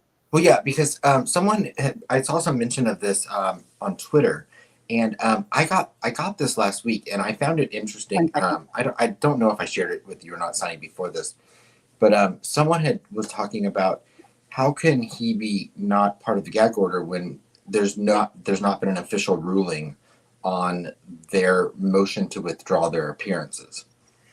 I didn't really take much of it because I was like, that's pretty much a given, you know, that they're ordered. But if you look at my case, there is no order on my case where the order was ever issued approving their withdrawal from the case.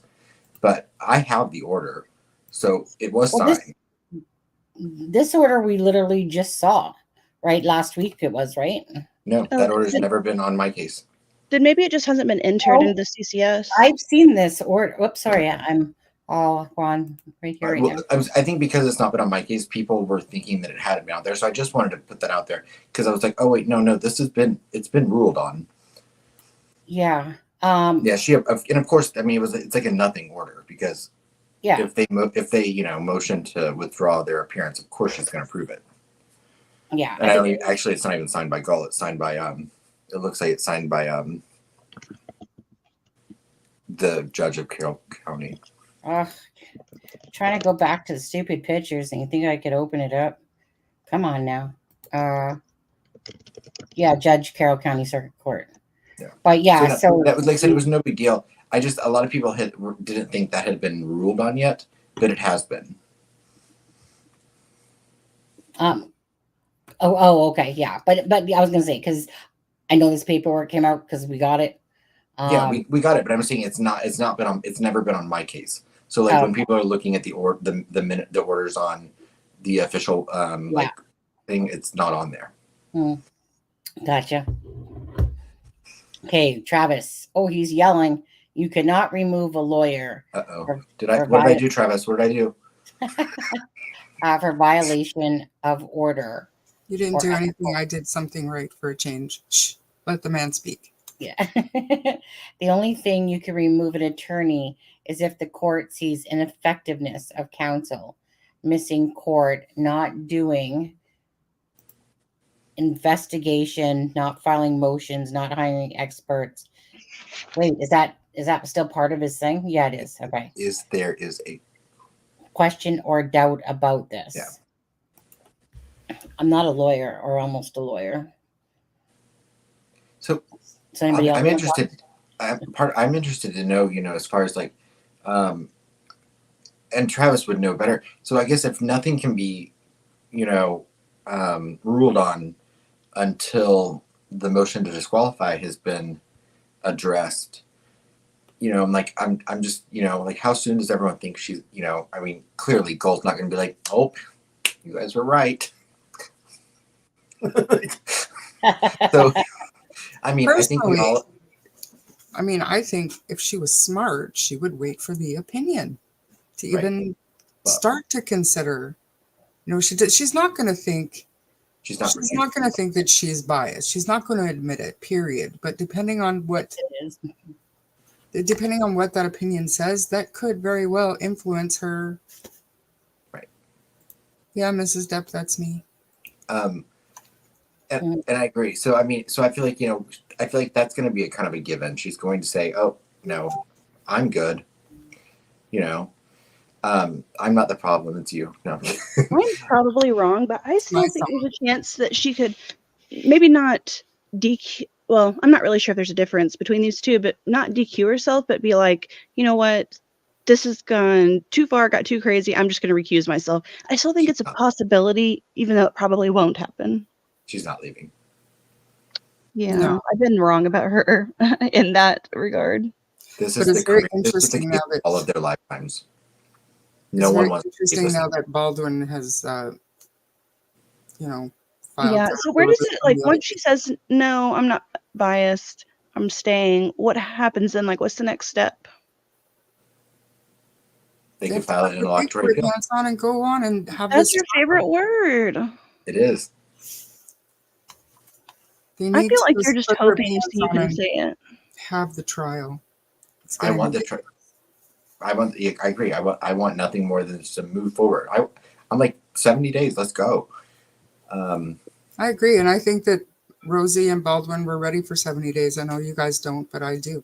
Well, I didn't say I didn't say they weren't ready. I just found it interesting where that everyone made this big to do about it, but they never filed it. They could have filed it, and they didn't. But what they were waiting for was the 70-day window to be within the scheduled trial date, which was at the beginning of. They couldn't file it in August. November 1st. Right. They were off by then. But I'm exactly the day before. I'm just saying, and I'm saying they could file it now at any point. So I'm waiting. I know, but at this point, there's no strategy to it anymore. It's over. It's lost any any competitive edge it would give them. It's lost. I don't agree with that, Ivy, because I think that if they're up until Nick got what is his name, Luttrell, he was doing this all on his own. So to me, they're not ready for trial. Prosecution is not ready for trial. Maybe, but it wasn't the same as it was. Why do you think that, Charmaine? Months ago. Because Adam, they did not investigate that ODINISM stuff nearly as deeply as because they started interviewing in August and September and doing depositions on that Frank's motion. They were doing their due diligence. They were following up on things that they but that was stuff that they didn't know that the defense was taking to trial until September. Come on, they're not ready for trial. And Nick, sorry, he's not ready for trial. He's not ready. That's your opinion. I don't have it. But McClellan was begging for help because it was too much. Oh, yeah, I mean, when we saw how much we've seen from both sides, we've seen how much there was to go through and how much there is to do. But I'm not saying that Nick was ready for trial. I'm saying I've seen no sign that he wasn't. And so for people to make the absolute statement, because I've heard it over and over and over again, that the prosecution was not ready for trial. I don't feel like that's fair because I feel like that's people's personal opinions. And I mean, I've not seen one actual fact that shows me that that's true. I'm neutral. In fact, him and his tight pants were not ready for trial. Does anybody watch Saturday Night Live? No, but I was really disappointed that wasn't him. Anton. Of course it Matthew wasn't McConaughey him. looked a I lot thought it was. I was silly and dumb. I'm disappointed. I'm sorry, that's so funny. Makes it not as funny. Oh, but it's still so funny. I will send you. I sent the group the Saturday Night Live clip of Matthew McConaughey on Saturday Night Live doing the tight pants thing. It's I'll have to find it. priceless. Yes, I'll resend it because it's that great. I But saved let's it. sexualize people in this case. It's in a private group. I don't even know what you're talking about. I don't want to be friends with anybody who doesn't think that's funny. I'm sorry. Right? Exactly. You might have a few. Motion to change judge. She has 30 days to rule. When was that filed? And I cannot. Thank you, Travis. It's crazy that he's filed to have her removed from the other case on what? Like, did we see that motion, Aspen? Like, did that motion get released? Which one? Oh yeah, We're that's a good filed to question. have the other What case. did he cite? I didn't request. I've not requested the paperwork for it because I would I'm not wonder- I'm not as familiar with the Allen County clerk, so I'll call there tomorrow. I didn't Yeah. feel like making a new friend. And I thought about emailing John. Remember John from like when the he's the Allen County court guy who was in charge of doing the website that everyone was said wasn't for the record or whatever. But I didn't get around to it. But I am interested to see what the wording in that motion to disqualify or motion to change judge, whatever, is compared to the Delphi one. It's going to be to do with being biased, obviously. Well, yeah, and so I'm just seeing. I was curious if the word, with the wording similar, if there's any overlap. Oh, Adam, read that. You're going to like. There's a word in there that you like saying. Oh, well, hey, I've been saying I can't believe it takes that long. absolutely, and that's why I hope that this doesn't come to that. But I feel like as soon as Baldwin and Rosie got back on the case, I feel like that was going to be the path we were on all along, and I've said it over and over again.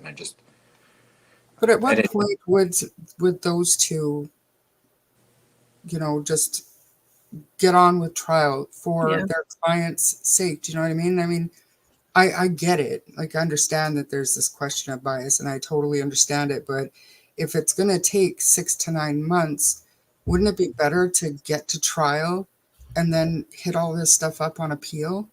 Do you know what I mean? Like, right. Their whole thing is, they've got to consider that, and I know it's not right, but their whole thing is, there's the whole taxpayers' dollars, what goes into into a trial, into doing an appeal trial. Mm-hmm. There's the whole jury thing. I mean, I get both sides of it. It's just the delay that I feel like you should just pull up your big boy pants, pull up your big girl pants. I'm saying both sides, and just do your jobs. But then, if you once a post-conviction appeal is harder to get than an appeal before a conviction, right? And not just that, no matter when the appeal process starts, say he's convicted, he has enough to appeal on, so it's going to happen one way or the other. So why not?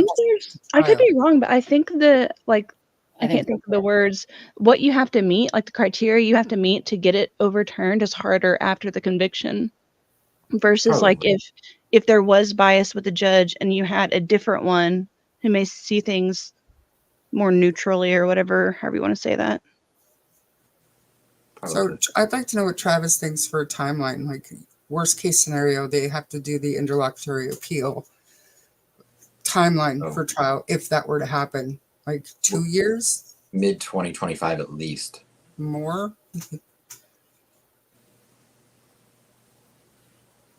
Even if GULL is not biased, I don't know how anybody can argue that there's not at least the perception of biasness. Is that a word? Biasness? From our own doing, by our own doing. Let's make it. Like her making the order on the Frank's motion on the day she did was one of the dumbest things she could have done. I feel like there was a tiny chance it could have blown over had that not kicked things off. Yeah. Yeah, you're talking about how she denied them and then was saying, talking to the new And lawyer. it's not even, well, I guess it is kind of about denying him, because the first dumb thing she did was put in that order back in November or whenever it was. Like, that was a dumb way to word that. And I know it's because she just didn't think about any of this happening. But Right.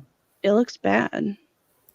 It does. The wording. And I mean, somebody, I think it was Aspen, that said she might have meant she will consider scheduling a hearing if That's they still plan to giving go them that same route. But consideration. That's what the wording that she used was wrong, because she didn't even consider. Right. Well, then to find out they weren't going to actually use that Frank's motion anyway. They were going to file their own. Yeah, they were working on their own. So it wouldn't have mattered. Which also gives merit to the first one. If there's Frank's issues, like. But I'm saying her denial of that one wouldn't have mattered. What do you mean? They weren't going to use it. They were going to file their own. Yeah. And my point was that if there were Frank's issues, then it's there in the discovery, so we can stop saying that we all agree that the Frank's memo was a bit much, but there were real issues in there that should have been addressed. And that would be nice to be able to just delete all those. It was that part. Isn't that more the wording though in that one that you highlighted, that Charmaine, is the fact that, again, they were going to file their own. So if you want to file whatever, was that not what you guys are kind of saying there? Yeah, but we didn't know that back then. She was saying to them, if you plan on pursuing the Frank's issues, I will schedule a hearing. Right? That's what the highlighted part said. But she didn't. So then when you just give like a straight no to the old ones coming back, like those are each team being treated differently. Without issuing like an order that said, after considering these facts, you know what I mean? Like, again, remember, she did say, if you do this, this, and this, I'll grant a hearing. Right. They didn't do those things. They didn't do those things.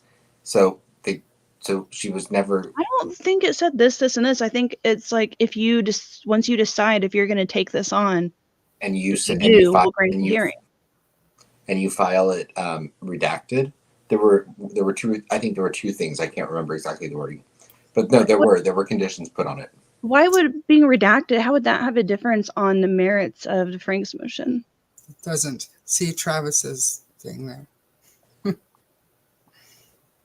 Especially when I can't remember where she said it, but she talked about what needed to be redacted, and all it was Abby and Libby's names. That had been out there for years. That surprised me a lot. I would like to. Doesn't anyone else want to know what? I want to read Scrimmon and Lebrato's Frank's motion now. Yeah, definitely. Right. Well, maybe if you reach out to him, you're good at making friends. I mean, it's a high-profile case. Anyone would want their couple cents in there, right? And it's not too often a high-profile case comes along. I would just selfishly like to know, what would you do? And I'm not. This is no shade on any of them. I'm like, I just would like to know, like, what would you have done? Because differently. That's all. Yeah, no, I would love to read it. Yeah, and I'm sure one day maybe it will all become part of it. To have a book or something.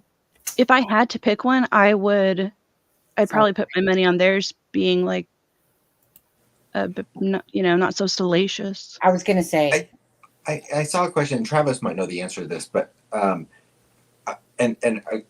hope, for the sake of this case, that Rosie and Baldwin stay on this case at this point. And so I'm not saying this in like any conspiracy thing where I hope that they get removed. But someone had talked about. I heard someone talking about earlier today, if GULL were to to hold a hearing and proceed with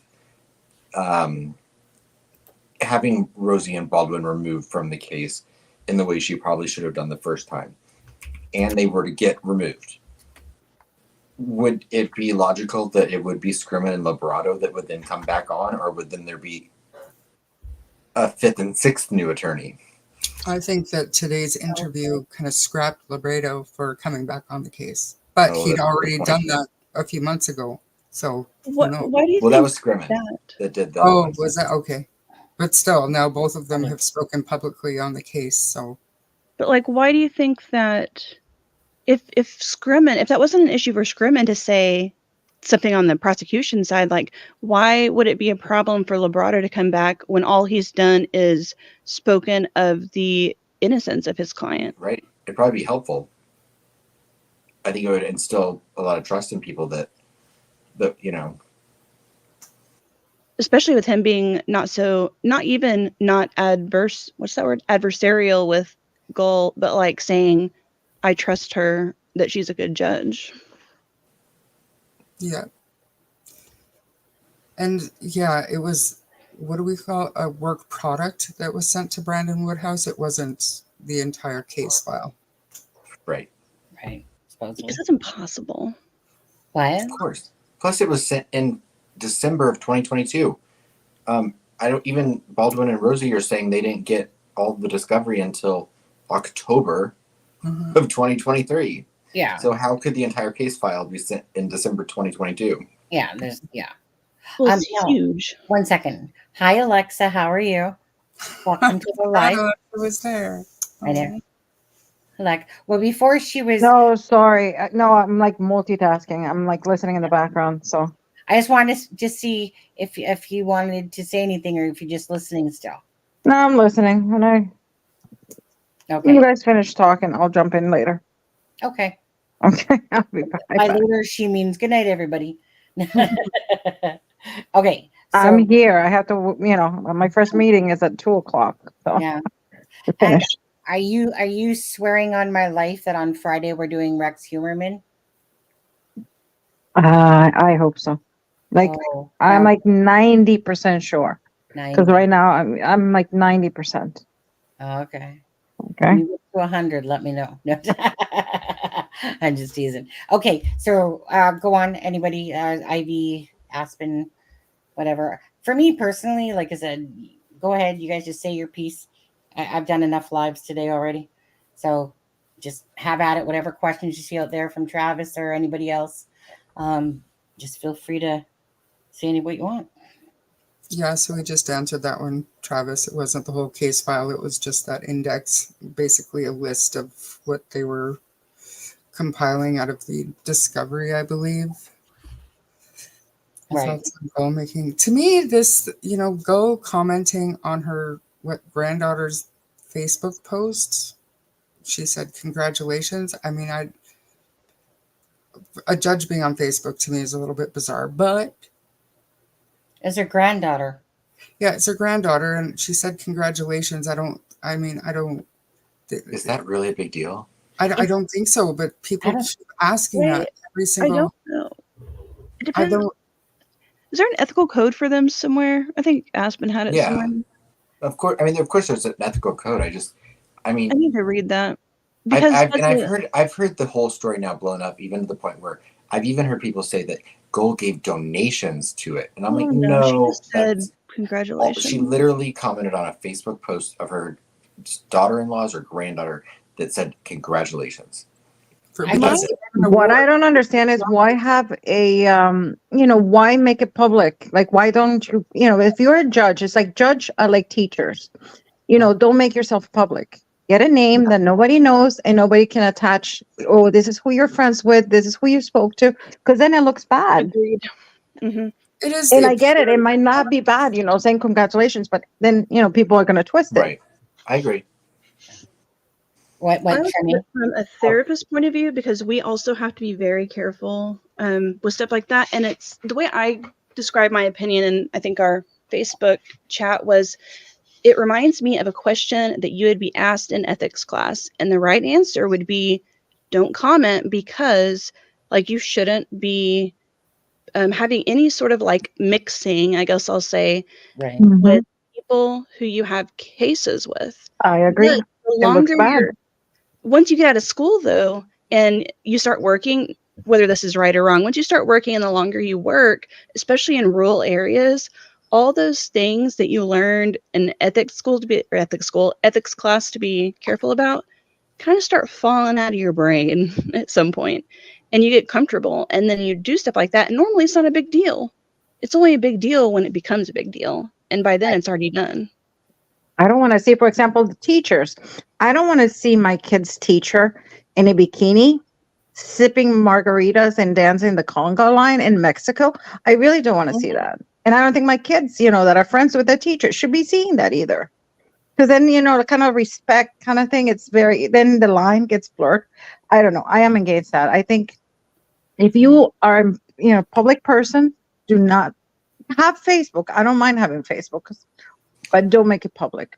Pick a name that nobody knows. That's right. And And make that's your it. business private so we don't know that one of the defense attorneys that you've just hired or appointed is one To of me, your that's a bigger deal.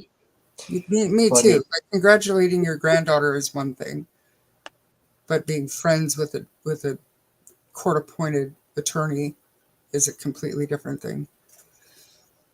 You hear I that, definitely Sonny? don't think it's evidence of bias, though.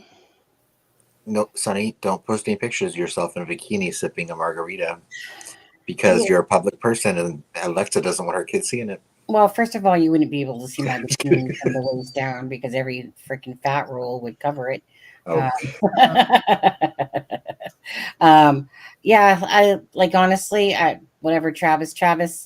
What do you think about that? About the whole ethical thing between Lebrato and Fran Gull being, friends, whatever, as well as appointing, or I don't know. is it small town America? It is small town America.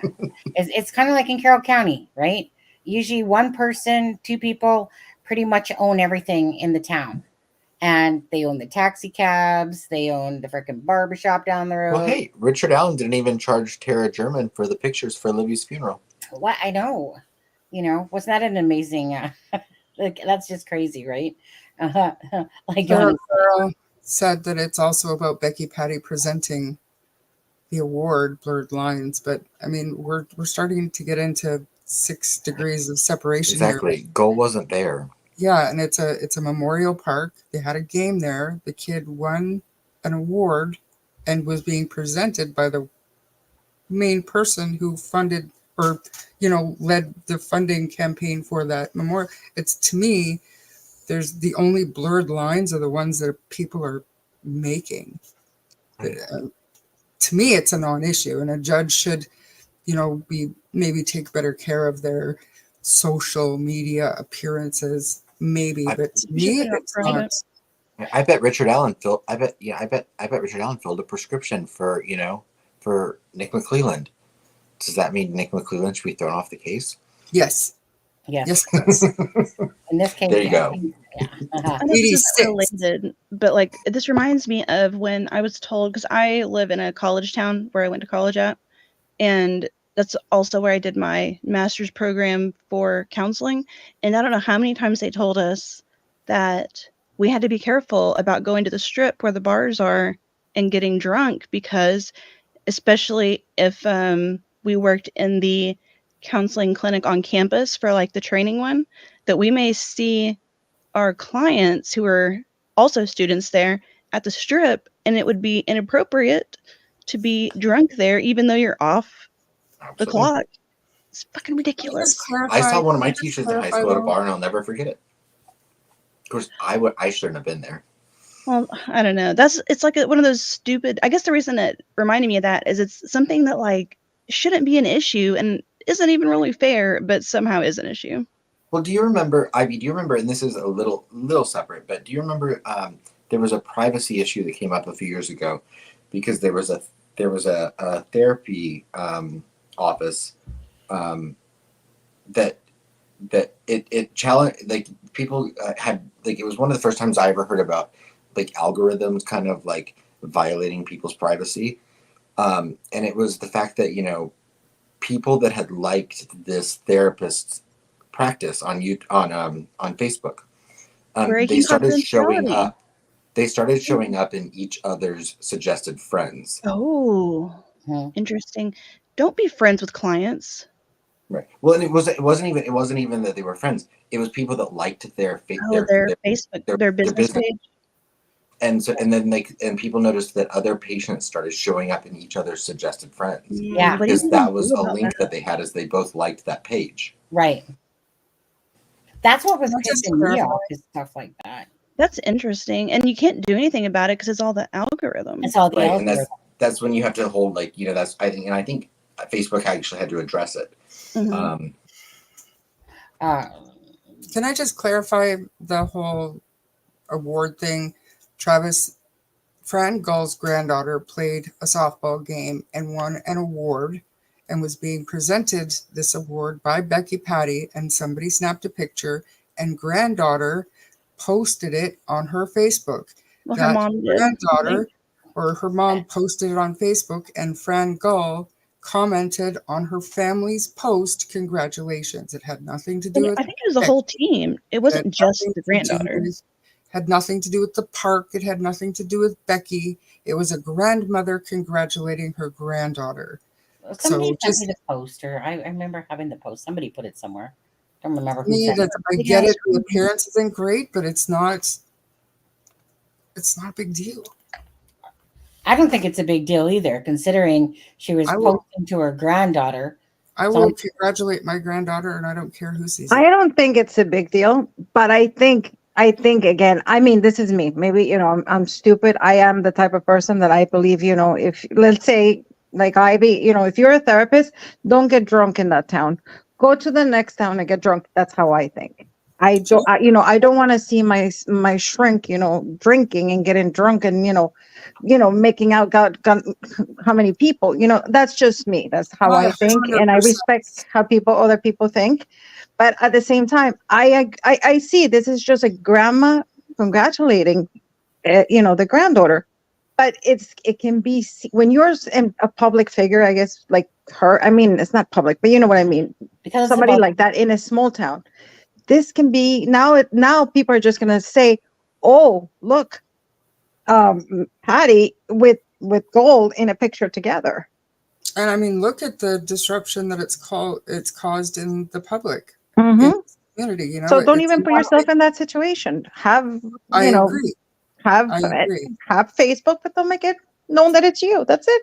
I agree. There's a billion papers that have been written, like, by the bar about it. Those types of situations.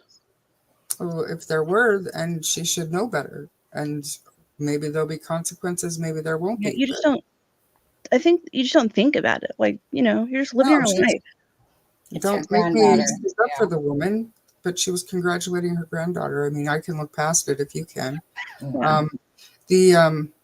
The Facebook friends thing, we have no idea how if they're actual friends or not, or if it was just because he argued in front of her for so long, Travis. But somebody very early on made the observation that Lebrato was Facebook friends with Fran Gull. So, and just like this award picture thing, it got, you know, kind of blown up to a spot. Maybe it deserves to be in that spot, but I personally, I don't think so. I have people on my Facebook that I don't particularly like. Right, Sunny? Right. I don't like you either. The majority of my Facebook friends, the vast majority of my Facebook friends, I have not spoken to in 15 plus years. Maybe, well, half of them, at least 10 years for the most of the other ones, though. I should clean it out.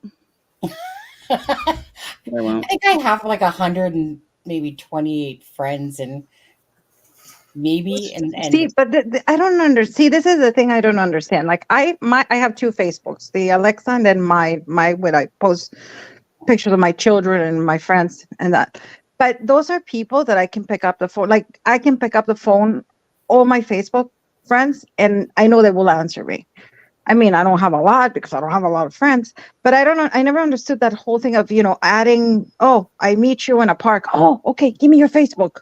Oh my God. You know, you're my milkman. Okay. Let's be friends on Facebook. Like mine are from high it's school. It's almost like I don't know. I don't know. Maybe it's like a high school thing that people want to relive in a popularity contest. Like I never understood that. And I'm not shading anybody that's just my opinion. I believe that, you know, your Facebook should be your friends. I mean, well, the But people people that just I'm put talking about anybody. years is I've had people like 3 it was people. in high school. So like it's been 15 years since I was in high school and I don't talk to those people anymore, but we were friends at the time. 10 years. You're just a baby. It's been like I don't 30 know. I something haven't years since I was in high school. And you're I still delete. See, if I haven't spoken to you in a year, 7. I delete you because like Oh, I don't, there's no 45 point of being years. there. I'd have people on my Facebook for like I'm not that organized. 45 years. Yeah. I don't get on that often. Sometimes I'll go a year without getting on Facebook. I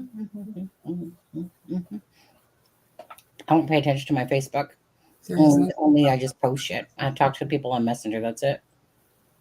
But to post on Facebook, don't give a shit. Now, Travis says there's nothing wrong with socializing with other people. CJ in CJ's system, been on trips with attorneys, judges in Mexico, Hawaii, whatever. There is an issue. Mm-hmm. If If you donate, yep. absolutely. My Facebook. Oh, there. See, my Facebook has judges, prosecutors, and defense attorneys. Like a lot. Yeah, Ivy probably does go to the next town to get hammered. I should probably. No, I live in a rural area, so like the next town that has good bars is like an hour away. Luckily, I don't Too drink. far. I'm too old now to know any of the kids at the bars anyway. Yeah. I don't know. I'm just here. I'm just here. I was less responsible and still young enough to be like, I'm not following that rule back then anyway, and I did what I wanted. I never saw anybody though. Well, probably because I ended up doing my I'm JLR here right now. my internship down the road about 20 miles or so. MySpace. I couldn't stand MySpace.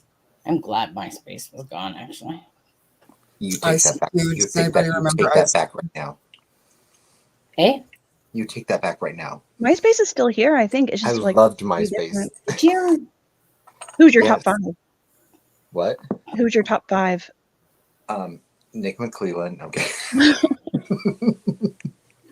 I even forgot that. We're gonna clip that. Yeah.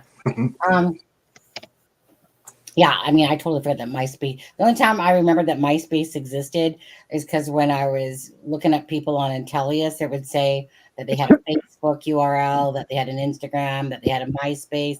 And normally when you click on it, it says 404, but the odd person still will show some pictures and some friends on it and stuff like that. Anyway. I mean, It's already- I know nothing about the internet, and I was coding on MySpace. I remember.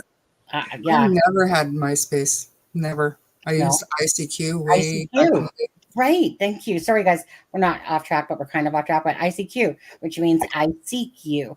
And that was just one I used was ICQ. I got a MySpace, but did I really use it? No. As soon as Messenger. Actually, I never even was a Yahoo person. In fact, Yahoo can kiss my royal ass. I freaking hated Yahoo. Couldn't stand it whatsoever. I would rather any day hurt myself than use Yahoo for some reason. But I fell in love with Messenger when that did come down there. But, AOL chats. You remember those? yeah. I still have my AOL account, and people every time I tell them, they're like, "Really?" They're like, "Really?" Like they think I'm like lying, or I'm like, "Yes, I had it for like 20 years." I feel like that's like having an 8-track almost now, you know? LimeWire, yes, yes. Yeah, LimeWire was a great place until they got taken to court. Yeah, Metallica. Yeah. Okay, so anything else? I'm gonna go for like another like maybe 20 minutes tops. Yeah, 20 minutes tops. So whatever you guys want to shoot the shit about, I'm just gonna sit here and pick my nose, eat my orange. Actually, I ate my oranges. I'm just eating the inner side, the little pieces that were left. I'm sorry, but there's nothing like a good juicy orange that just perks you up. As soon as I eat an orange, it's like, give me a bottle of Sunny Delight. Okay, go ahead. I know we're past this conversation, but I just want to read this real quick with the caveat that I still don't think it's a big deal. But this is from, let's see, ABA, which I don't know what that stands for. It's American Bar Association, maybe. But it says, it talks about it's called ethical risks and judicial use of social media And then if I go down a paragraph, it says, it's important to note that it's just not overt activity that can spell trouble for judges. Even more benign even more benign conduct, such as clicking a like or heart icon in response to someone else's post or tweet, can raise doubts about a jurist's impartiality. So can sharing or retweeting a link to what somebody else has posted, or even following an individual or entity on Twitter with a connection to a pending case, however tangential that connection might seem. It's like exactly what we're talking about. Yeah, I guess on paper it sounds good, but I mean, people, they're always going to judge, and now people are going to say, hey, if I see a picture of, of my client, having barbecue with the judge. See, those are the things on paper. Anything looks good on paper. Paper I can was take surprised anything. that they had they were talking about like exactly what we were talking about. Just quickly, Sponte. there are two major things going on you all need to know about. Travis, he's turning this conversation south again about big, and no one is talking about it. Are you talking about sausages again, Travis? I really hope he's not. Big. Maybe he saw the video from the other night. Yeah. Oh, he was here. How embarrassing for you, Sonny. Does Travis have a history with sausages? He does. Yes. For taking them out and putting them in. He certainly does. Let me know when you're ready. Okay, Travis, and we're ready. As long as you can do this within 20 minutes, because it's 9:11. Exactly. Number one thing. I'm just hoping it's not about. Oh, by the way, Sonny, you also missed 11:11 this time tonight too. Oh, it's 11:11 right now. 11:11 Eastern. It's still 11:11. Well, there you It's go. 11:11 Central Time. Shit, it's Central. Central. That's 12:11. It's Central. It's Central. It's so counts. I was trying to let you know because this morning you missed it this morning. So yeah, 11:12 I got. Yeah, it's only 10 after 10 here. Yeah. Charmaine, for some reason I still always think you're in the Eastern time zone. I don't know why. I think you're over in the other part of East Coast. You think my East Coast background? That's why. Yeah. Because you're so bitchy. That too. Oh, yeah, that's why I love her. She's such a bitch. Me too. The pictures you guys have of like your sky is just unbelievable. Oh, it's like that every day here. The money in the skies is what keeps me here. Freaking hate it. Yeah, the ocean and 3 seasons keeps me here at the moment. Yeah, last week you were moving to England, Sonny. Come on. I know. I'm sure it's going to happen. Oh, okay, Travis. Oh, first. Right now, the ISC is going to decide a denial of a motion to change judge. Did they file with the ISC? There's another case going on somewhere else. Oh, maybe. Yeah, explain this to me. Explain this so my brain understands. The ISC website. He was talking about that. There's another case going on with to remove the judge in Elkhart. Hey, that's where. Oh yeah, there's that big case in Elkhart going on. I don't know enough to expand on it though.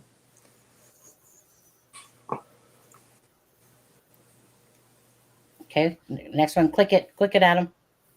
Oral arguments in ISC, which is Indiana Supreme Court, was last week. It was in Elkhart County. Where is that? Well, it's a couple hours off of Kokomo, Peru, because that's where Famously Unfamous moved up to. So it's in Indiana. Diana, very cool. You narrowed it down. But, I mean, Canada is a very large place. I'm not sure if I know Barry Cole. I might. Where exactly are they from? I know them. They live right next door to me. Between the two of us, we've got to know everybody. Got it. But seriously, though, if they're in this area, it's small enough that I might know.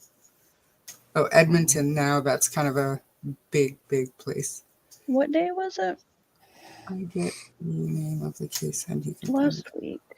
Oh, well, Little Gambler said it's near Michigan border. My ex is there. Well, you know what, Little Gambler, F Elkhart County. Yeah. If your ex lives there, we want nothing to do with it. Yeah, we're not going to go there. Travis, would it just be easier to drop you a link so you can say it? Yeah. Yeah. that. Yeah. I'd Instead like of to waiting do for you to Travis. type. Would that be easier? You can be like all of us, just like this. Yeah. Yeah. Yeah. I think have the two Elkharts, and neither of them seem. do you want the link? Yeah. Yes, it would. Yippers. Yay. That sounds like a yes. Okay, I will go 1 second, invite link, copy. I'll send it to your email, okay, Travis? And I'm gonna go do that. Oh no, this is one. Okay, it's Pink Robinson v. State of Indiana. Okay. I just sent it off, Travis. Judge Gull in 2018 removed an attorney from a death penalty case. Can't wait to hear about that one. Carol, just quickly. This one day Travis was talking about when we were talking about, I don't know, some paperwork or whatever. And then he was using this analogy or something of sausages and in and out and whatever. And then of course anyone like myself or Charmaine or Adam or anybody that has a dirty mind there, the mind instantly went south because he's saying this thing and all we're thinking about, I mean, it wasn't even about Delphi anymore. It came about sausages going in and out, and all I could think about was, I wasn't thinking that. Of course, I thought, wasn't that the other night when you were telling the story about husband and the bedroom and the toys and stuff? Well, yeah, but I wasn't here. but the thing is that was probably from about a month ago. And so it's kind of like an inside joke about that one, about sausages, because that's about when he first originally said it. And I was just like, oh, we're taking this south, are we, Travis? Oh, there he is. Okay, add to stage. There he is. Hey, buddy. Hi, Travis. Y'all are slandering me while I'm logging on. Trying to.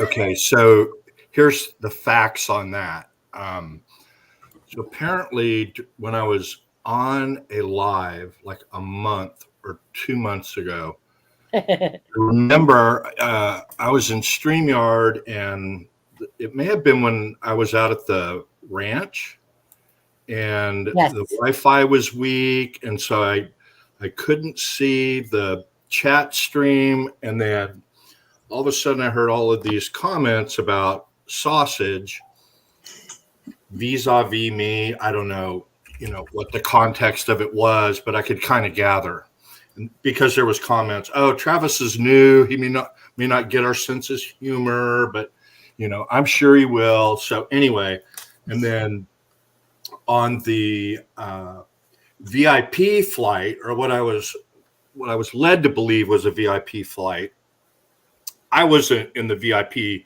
section apparently, but you got there on the VIP flight to Alcatraz, San Simeon, Hearst Castle. Where else did we go? I was drunk by the end of the flight. I can't remember where else we went. We went somewhere. Anywho, there were some comments about sausage, but I don't think I was the instigator of that. Probably not. I think, so just to set the record straight. That's all I know. Okay. 2018, Judge Gull was removed an attorney from a death. Okay, so the two big things and why they're important. Okay, the first is that oral argument in the Indiana Supreme Court. You found it, I think. It's some guy's name's Pink, right? Charmaine?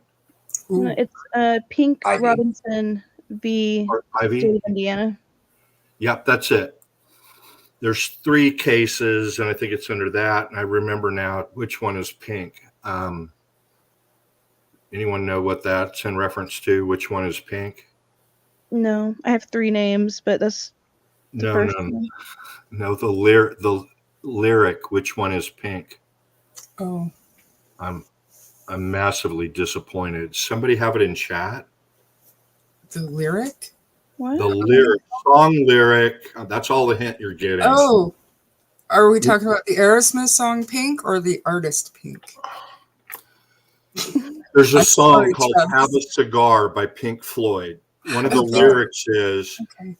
"Which one is pink?" It's a commentary about the music business. Anyway, I digress. Well, All I right. went straight to Aerosmith, to be honest. Me So too. why that's really important, that case, an attorney filed a motion for change of judge, which that includes motion for recusal, motion to disqualify.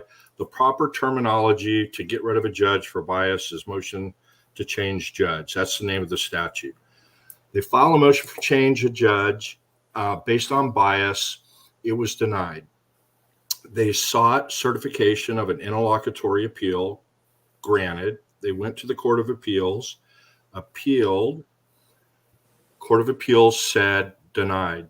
Normally that is it, end of story. But it's called a petition to transfer. I know that's going to be confusing with the motions to transfer Alan from one penal facility to another penile facility. Right. But a motion to transfer, it means they're granting a discretionary appeal, which they don't grant very often. It's just a select few. They will take up the appeal from the Court of Appeals. Everyone understand that? I kind of made that confusing. Basically, you ask permission to appeal to the Indiana Supreme Court, and the Supreme Court looks at your brief and says, no, it's not important enough, or whatever. But if they grant it, then both sides file briefs, which was done. And then last week, it's very rare for them to grant oral argument, but they granted oral argument last week. It's up on the Indiana Supreme Court. I call it the ISC. I'm not going to call it Scion. Apparently that triggers your buddy. But their website says Indiana Supreme Court. That's ISC to me. I don't know who came up with Scion. I know. I don't like that name either, actually, because it reminds it triggers your friend. What's his name? Tom. The one who recently resigned from his job and he's going to be a comedian. Tom Webster. Yeah, Tom. Tom says it triggers him, so I'm gonna, in honor of Tom, I'm gonna avoid that other word. It makes me use it more. Yeah. So they argued in the ISC. You can listen to the oral arguments. They're up on their website, and that case is extremely important, and we should go over it one day when there's a slow news day. I don't care when, because we can tell exactly how long it took for the process of requesting the certification for an interlocutory appeal until the time the Court of Appeals ruled on the interlocutory appeal of the denial of the motion to change judge. And I can't remember, but there's some reason why I've come up with the estimate of 6 to 9 months. And then some of the issues in that case, what the bias was I thought was fascinating. But so that's a biggie. Then the other thing that nobody seems to want to talk about is I found a case in 2018 where Judge GULL removed an attorney. It's a Greek name. I remember. Yeah. Huh? I know. Like, meaning I remember that because I saw that. Anyway. Yeah. So she removed that attorney based on the fact that he had not retained. It was a death penalty case. He had not retained a mitigation expert. Did any of you guys watch the hearing about the scheduling on the whatever they're calling that Idaho 4 case? Idaho 4? Idaho 4, yeah. I watched it. Okay, so the female attorney for the defense went through all of the ABA, and you're right, American Bar Association guidelines for indigent defense in a death penalty case. And she went through the list. And then one of the things she said, we are required to hire a mitigation expert, even though it may not get to the issue of punishment. If she's found not guilty, you don't need to worry about mitigation, but you're required to have all of that lined up, talk to all of those witnesses. Well, GULL didn't like the way he was hiring a mitigation expert, didn't like the first one, didn't like the second one or the way he did it or the time it was taking. Anyway, she removed him. She appointed 2 death penalty qualified, a first chair qualified and a second chair qualified death penalty attorney. It was not the same as these. That was my first question, but she appointed them. They filed an appeal of her decision to remove the attorney that the defendant had was a hired attorney, okay, not court appointed. Okay. Removed them, and then the removing somebody for not hiring an expert timely or not doing a good job on that is ineffective assistance of counsel. Clearly, no question. Right. Ethical violations are not, and violation of protective or gag order is not ineffective assistance of counsel. So you all remember the oral arguments. Y'all were very well briefed on it before, and y'all took very good notes and had really good points after the oral arguments.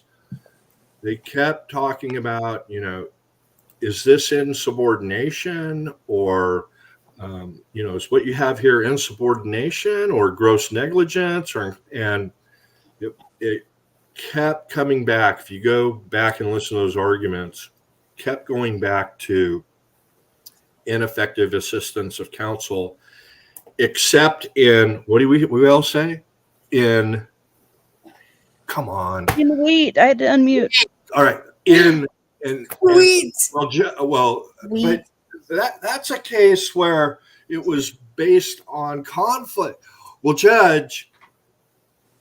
Wheat. There you go. Good job. Never heard of it. So it's like, well, in wheat, and then on rebuttal, it's like, well, this case ain't wheat. It's it's ineffective. So Charmaine, you're right. We don't know exactly what they are going to say, but I'll bet everybody a bourbon. It's going to say. Now I'm awake. What bourbon? Keep going. It's going to say you have to have ineffective assistance of counsel. But are they going to outline? Yeah. So the only question I have is what exact cases are going to cite in support of that, and how deep they're going to go into the procedure.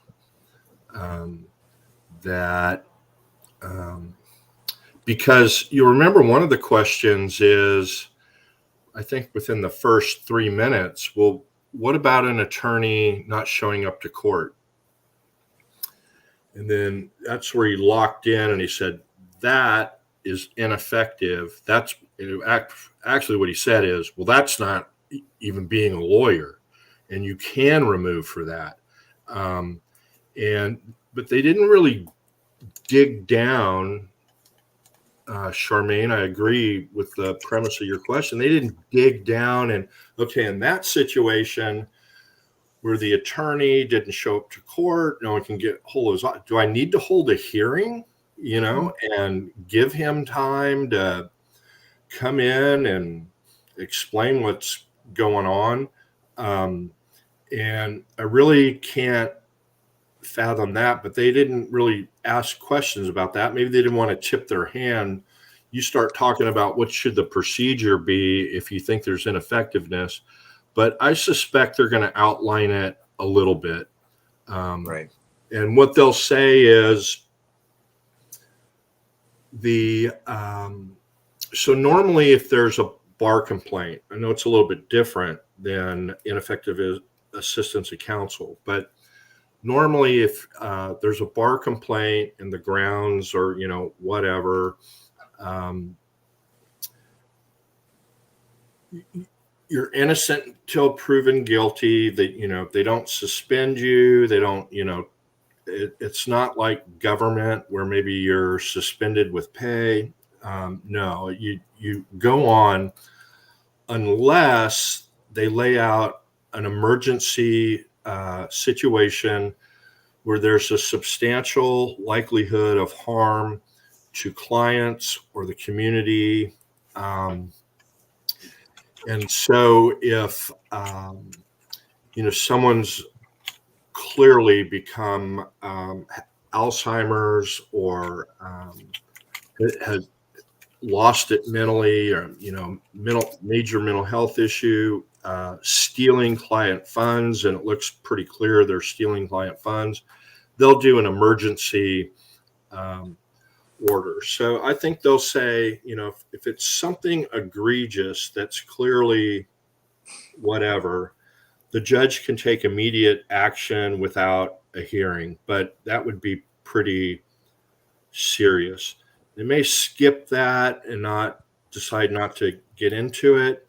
But I think what they'll come up with is a procedure that, it'll say it needs to be related to the representation of the client in the case, which protective order and gag order isn't the defense of the case, at least based on their questions and the answers in the oral argument. And then I think they'll provide for some kind of a hearing. She gave a hearing in this other 2018 case. Was it 2018 or 2016? 2018. And we need to go over that case. We can do them both at the same time. But she gave a hearing on that one. She granted an interlocutory appeal on that. Then she appointed court-appointed attorneys. They filed the appeal, which I thought was really weird.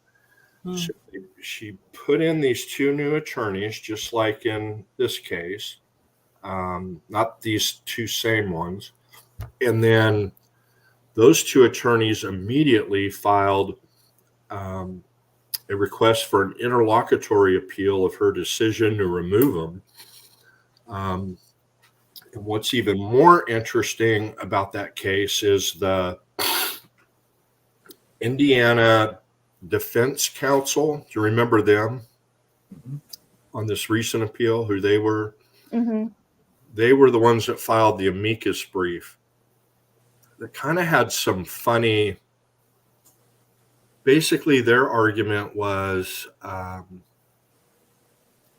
kind of wishy-washy about the way it went down. They kind of just said, well, we don't agree with the way it went down. But what we're most concerned about is that she didn't follow the comprehensive plan on file on how you appoint new counsel. Remember that? That was their big thing. And it was not touched on at all, I don't think.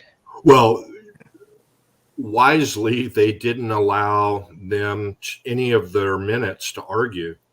So how will this reflect on the Delphi case, please? Let's see. I don't know if we mean the bias motion, the Pink case, or the case where GULL removed. I think whatever one was in the Supreme Court. Okay.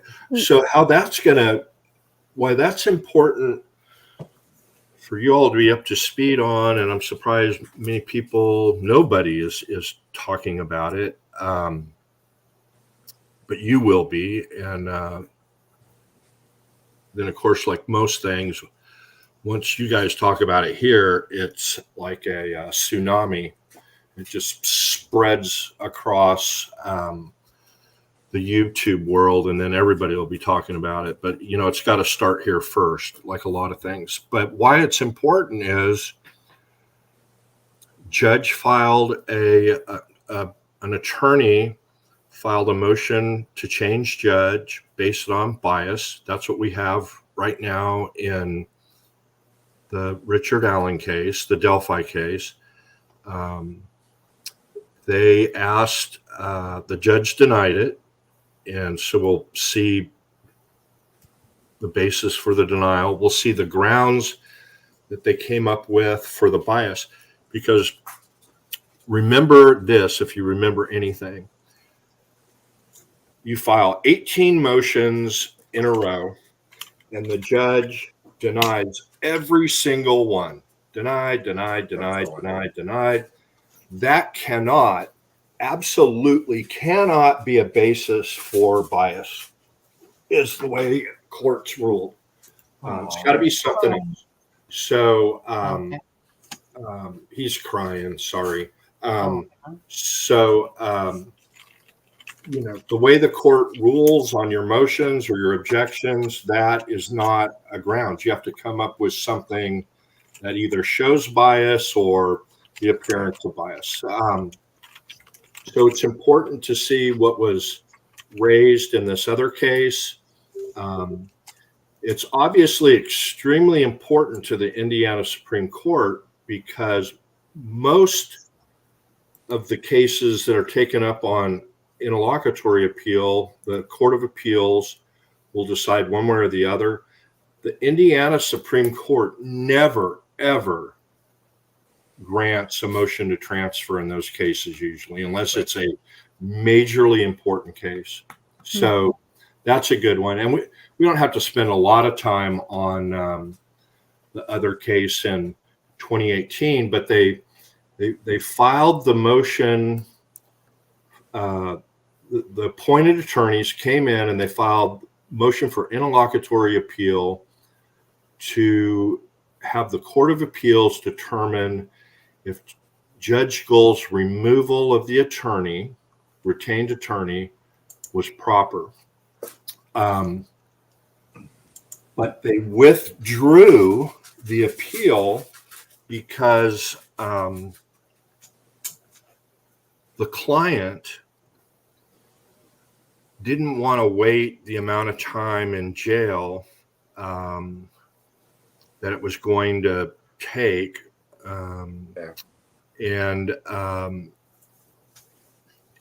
I think they saw, you know, the person that they hired was pretty inexperienced, but and then they saw, look, you know, these guys are death penalty qualified. That means the lead counsels had 5 death penalty cases, 5 murder cases. The second chair lawyer has a certain amount of experience. Maybe I better stick with them. And so they withdrew that appeal, never found out, you know, what was going to happen with that. But then it did not go to trial.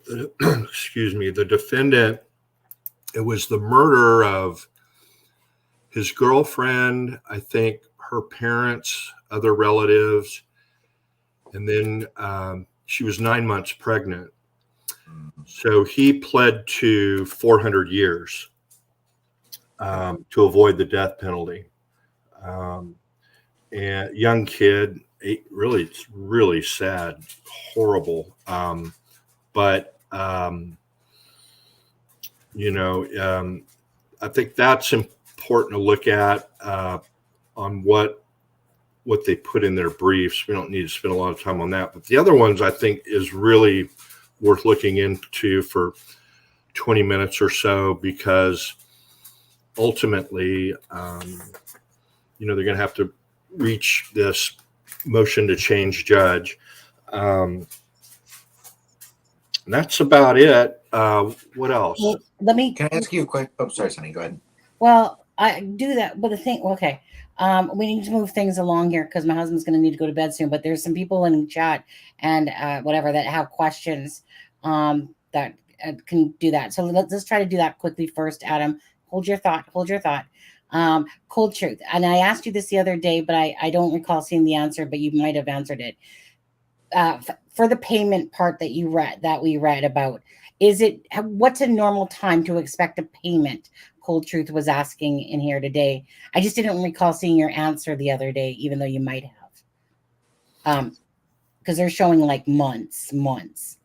What's the normal time for what, please? Okay, sorry. So what's the normal timeline? Because they had it in the whatever it was, the paperwork documents there the other day. What's the normal timeline that if when you invoice the state or invoice the state, how long typically should the state take them to pay? Because they, in that document of the other day there, they were saying that they hadn't been paid for like 3 and 4 months. Paid. Really, the question should be until the judge signs off on it, because sometimes it gets caught up in the back end. Yeah. So they've had those motions, man. Okay. In all I can go by is Texas. I don't do much court-appointed work. I'm not on the list. I used to be. The judges will call me occasionally and say, we'd really like you to take a case, especially if it's got First Amendment issues tacked onto it. The Texas Civil Rights Project has called me up to take cases pro bono, and I've done a few of those that were high profile. But you know, Travis County pays in 30 to 60 days, and Williamson County pays less than 30. Okay. Yeah. I mean, that's typically normal to me, running a hotel and stuff like that, that some invoices are 30 days, some are 60, but it just seemed like what they were saying was like excessive. This is ridiculous. It was June to September. Yeah. Like this is excessive. Which motion was it in? It was in the bias. The DQ one. Okay. Yeah. And my thing is, on your channel, we're going to call motion to change judge or MTCJ because you all have the law down. Okay. Well, actually, can I ask my question here, because it actually goes right into my question. Okay. Yes, but if they're saying it, I would accept it as true. If they're saying that's longer than normal, and that causes me some concern because the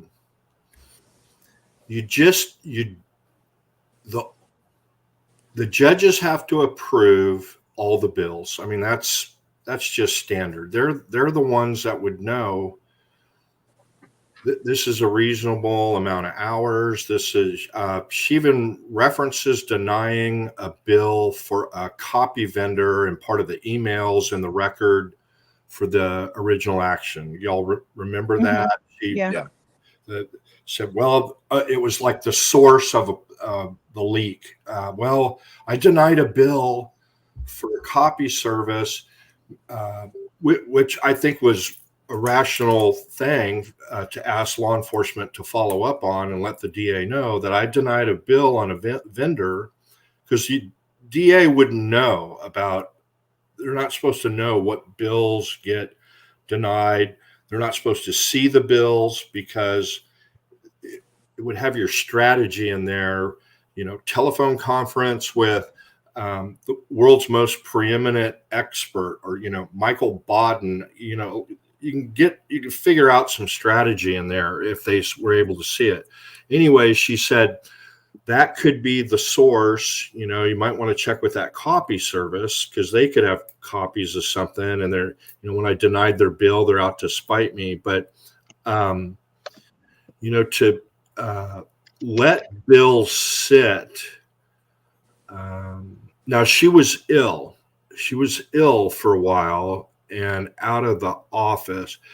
So, I mean, there could be some, Not for 4 months. Between June and September, she was in, and not only that, like I said, once that she finally signed it, what they said was that they put the bill in like June, then they weren't getting paid. She wasn't signing off on it. So then they started contacting her. And then at some point, after they had sent so many emails, they were just getting ignored by her staff. And then she finally signed off on it in September, and they got paid within 2 days after she got signed off. So it wasn't even the processing time. It was, and there's been at least one other one. They said as of January 5th, still hasn't been paid from Rosie. That's fucked up. I agree. And that I didn't know that, and that's bias. She needs to go. There's something. Attorney, the majority there's something of Americans fundamentally wrong with her. Yeah. Okay. Let Adam get in his question to go with that. No, majorly fucked up. Yeah, continue your conversation. Yeah, it's fine. No, let's all go. My question is kind of going to be a letdown after that, But so my question is, I'm impersonating Mr. Murdaugh. Go ahead. Is that what you're doing? I was wondering what you were doing. Travis, what's the difference? Because what I noticed in the Richard Allen case, they filed to get to the bias that they filed to have GULL removed. They filed a verified motion to disqualify. But in the other murder case that Andrew Baldwin is trying in front of GULL right now in Allen County, he filed for a motion to change judge. What's the difference? None. He just called one the right name. Okay. And the other one. When you look up the rule that they're all filed under, it says motion to change judge in the heading. You've looked at enough statutes, it's like whatever. Motion to disqualify, motion to change judge. In Indiana, it's motion to change judge. But when, is it pronounced Kara or Kara Winke for the? I think it's Kara. Okay. Kara Winke. So when Kara was on Defense Diaries most recently, it was a couple of days after the oral argument, I believe. She was asked, what do you call it there? And she goes, well, it's a motion to change judge, but some call it a motion to recuse, some call it a motion to disqualify. And she goes, but it's a motion to change judge. And regardless, and when you, and I've got some of those opinions, we can go over one or two of those, but when those go up on appeal, regardless of what it was called at the trial court level, motion to recuse, motion to disqualify, the tendency has been for the Court of Appeals to make a footnote, which I know Adam, is it Aspen or Adam's like? Adam likes the footnotes.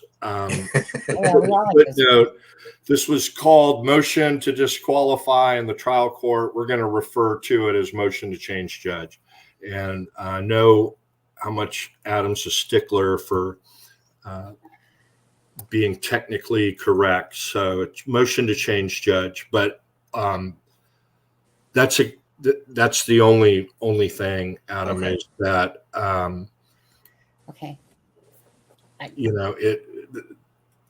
All three of those names mean the same thing. There's no difference, and I appreciate that. Thank you. They all cite the same rule. Okay, I was going to say, Travis, if you don't mind, because I got a few more questions that I want to answer for people, if you could. Carol says, does getting rid of attorneys happen often? And I believe that was the answer was no, wasn't it? But anyways, you answer that. These type of circumstances. It does not happen often, but especially in murder cases. Now, where it does happen is back in the day before,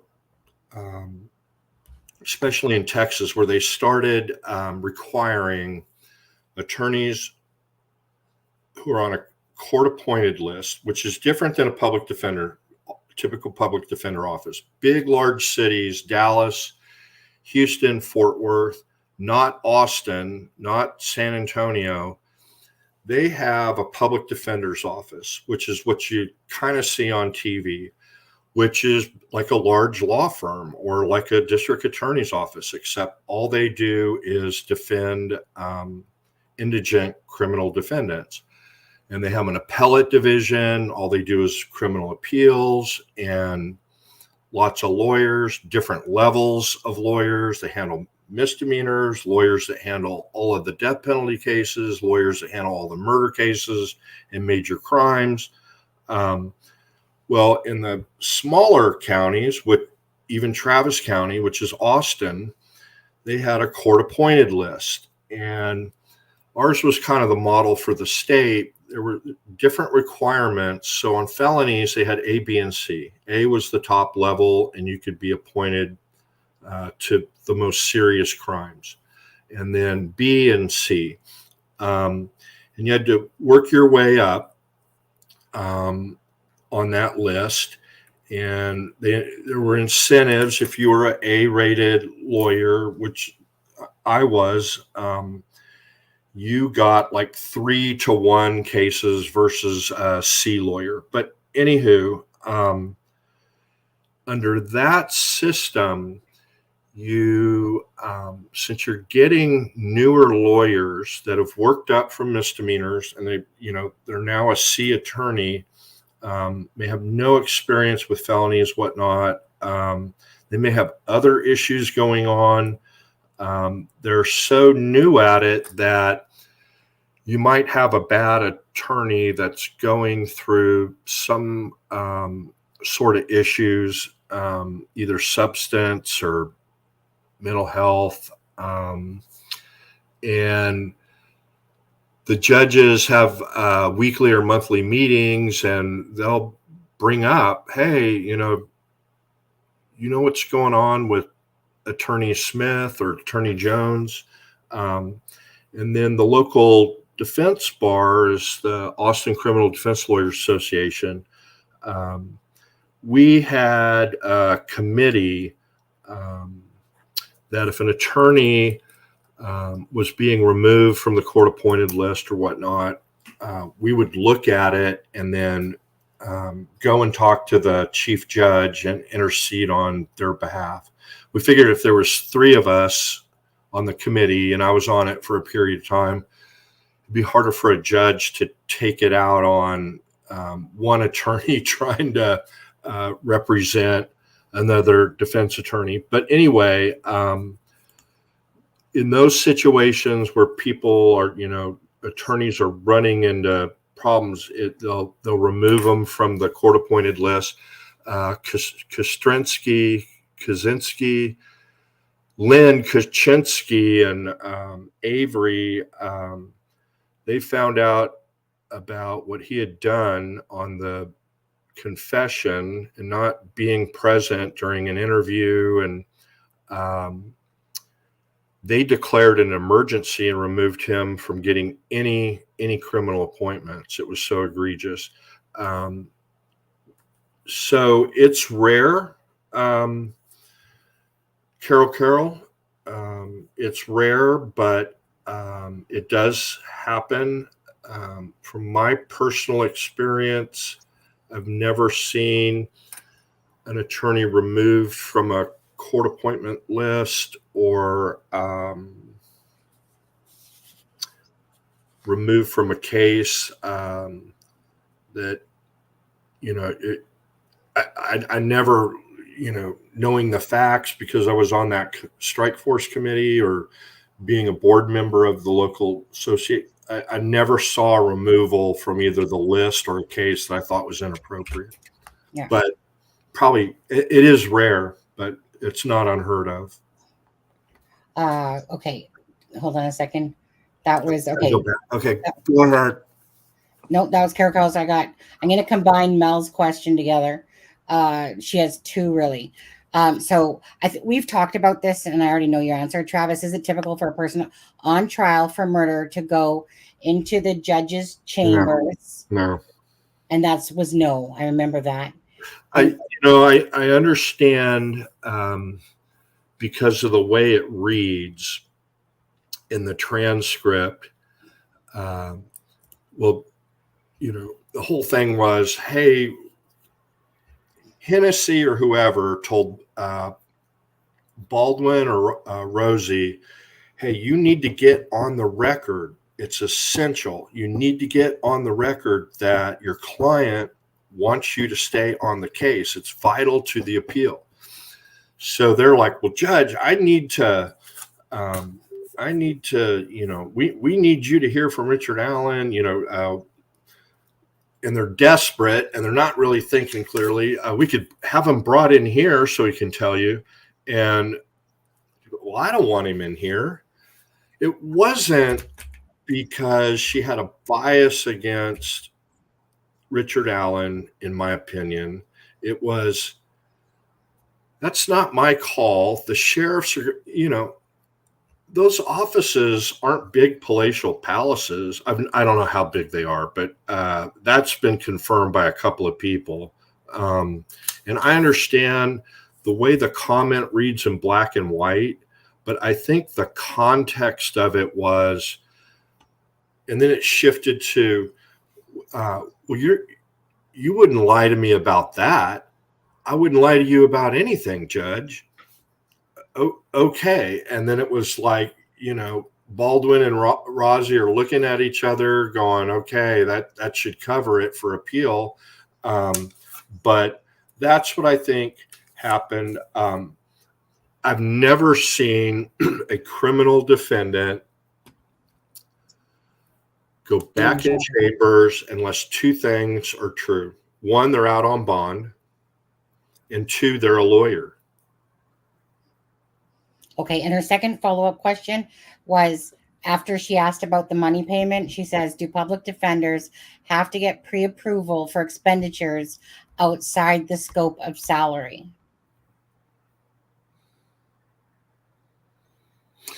Okay, so we call them, that's a great question, Cold Truth. We call those expenses. And yes, you do have to get pre-approval unless it's a death penalty case. And in Indiana, they have pre-approved set levels. They have pre-approved set levels on investigator and a mitigation expert so that they can move immediately. But unless it's an emergency, Cold Truth, and they do provide for that, if it's an emergency and you need to hire somebody and like over the weekend or something, but outside of that, we have to submit budgets. And generally the core of what the expenses are going to be is experts. And what you do is you provide their CV, which is Latin for resume, and a rate sheet.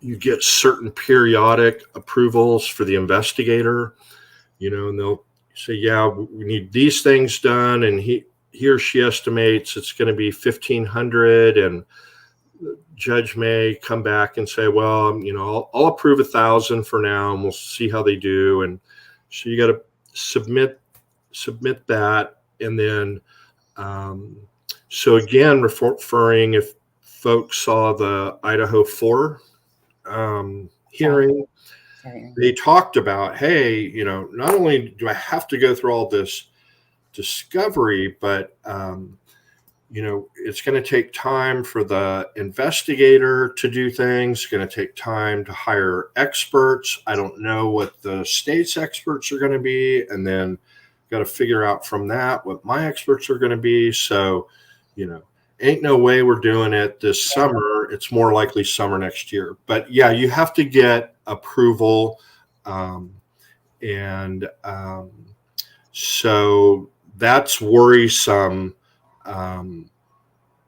There's just no excuse for letting that sit on a desk for months, except due to illness or some other. Now we have an appeal process on that. I don't know what they do in Indiana, but if they, we'll have to ask the next time that defense attorneys on defense diaries. I'll try and remember to ask. But I've been wanting to know if the judge denies your bill or cuts it, which happens a lot.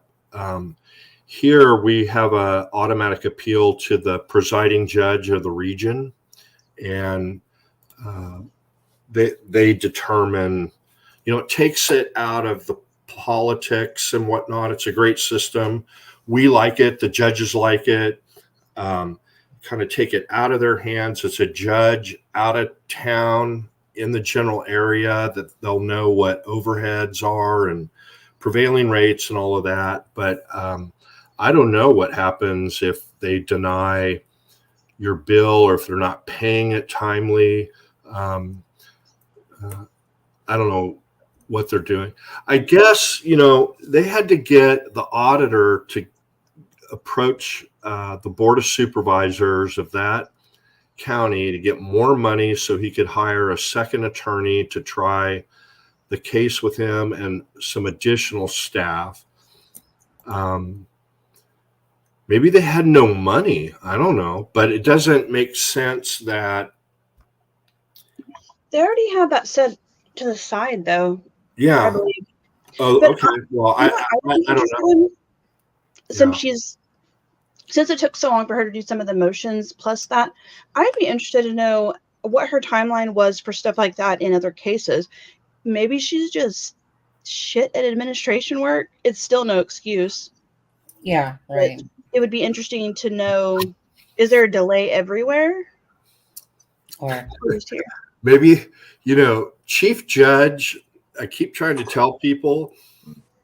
Now, I know what the press release said, and all courts do it. They spin it.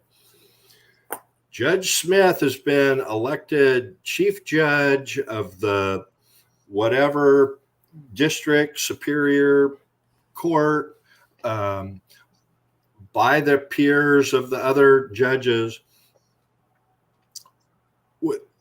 Almost without exception, it's a shit job, and it rotates to the person who comes up. Either, the rookie, it goes to the new guy or gal, or if everyone's had a rotation, it goes to the one who's had the longest amount of time, not chief judge. And you do it for 2 years, and it's a shit thing. It's administrative.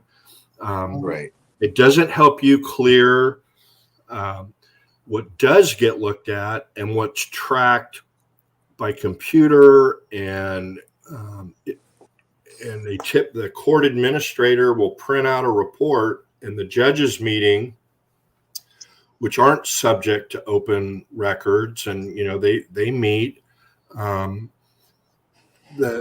It's like who's got how many cases, what the average age of their cases are, and that's what they're looking at. And dealing with this other administrative crap doesn't help you with your caseload or your case aging. And they look at that because for whatever reason, things can get out of balance, and happens all the time. Has nothing to do with people not doing their job or their job, but things can get out of whack. like having a super high profile case, or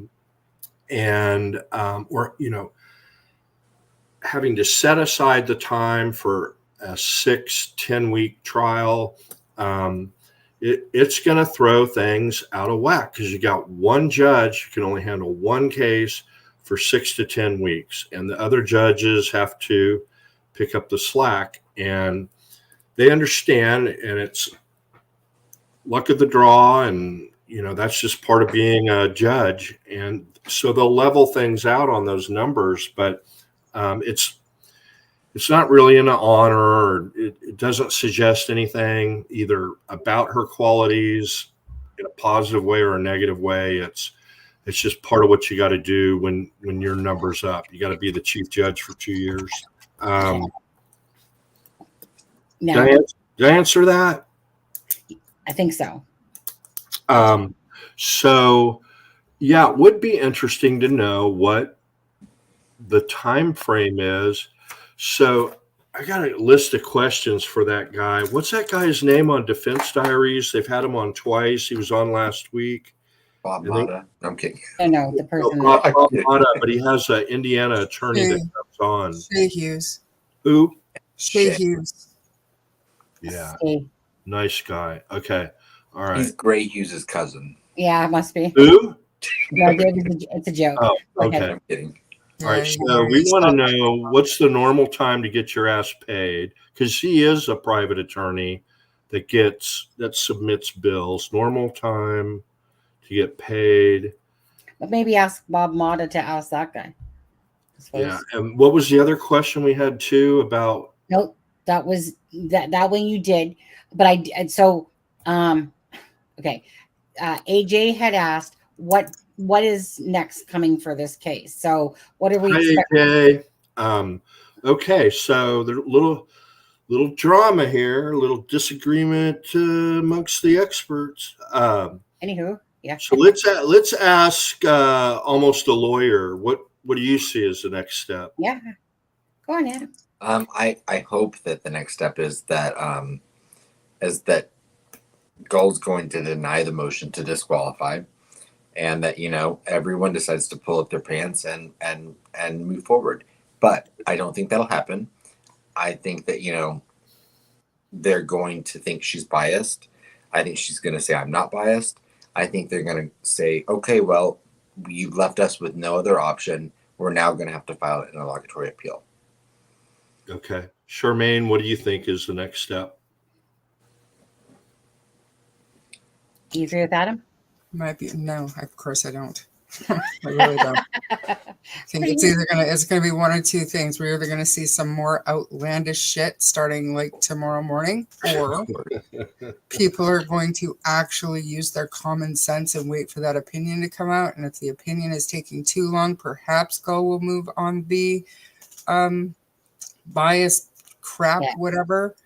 But and I hope at the end of the day there is no interlocutory appeal.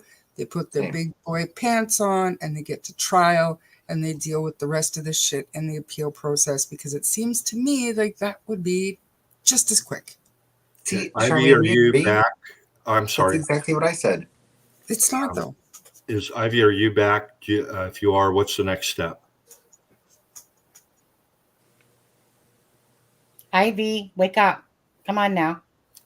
She said she's gonna Sorry, what was the question? What do you think the next step is in the case? I don't know. I thought maybe they could play nice. That apparently is not the case.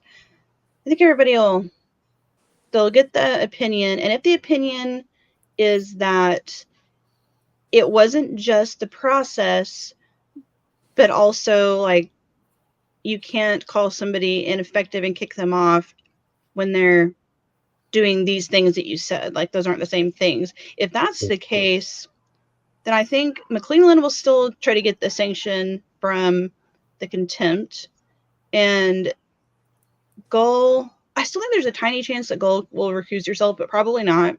And then she will deny the DQ, and then I guess it has to go to interlocutory, because they're not going to be like, all right, well, you denied it. Yeah. So to clarify, on the part about the interlocutory. So the judge that denies the motion to change judge or whatever it is, motion does she have to suppress, approve interlocutory? she has to approve. It's called certifying. She has to approve, which she did in that 2018 case. I think she would again. Yeah, I think so. So, and then last but not least, Sunny, what do you think is the next step? Sunny's muted. Yeah, I was, because I was answering a messenger thing. All I see is more drama, more drama, more drama. You know what? Can I just say this in all honesty? I almost wish that Judge Frankel would just recuse herself from the case, and then just move on. I don't know. Me too. There's this big piece of me that's just saying, okay, you know what? Good fight. Come on, type of thing. And not gonna happen. I get you're a strong person, Frankel. I get you're a great lady, and you got a lot of stuff behind you. But you know what? Probably maybe what might be best for this case is just recuse yourself, move on with Rosie and Baldwin and go for it. So Lebrato, of course, said that he feels like Frankel is the right person for the job, that if anyone's going to, have Richard Allen's rights, for him to have a fair trial. All I see is more just drama. And I can't see, honestly, myself how, as this case moves on, everyone's going to feel that tension between Frankel and Baldwin, no matter how professional and whatever, that tension's going to be there. Every time she makes a move, it's going to be, like a denial. It's bias. It's this, it's that. I don't know. I think the best thing would be for her to recuse herself, but I do myself, honestly. And it's not like I don't appreciate Frankel or anything like that. I just want the case. It just feels like a bunch of kids playing in a playground right now to me. And it's just like, well, like how many little motions are we going to keep doing? Like, no, you said that the wrong way. You didn't do this the right. I don't know. She's a queen bee, and she'll never. She's not recusing.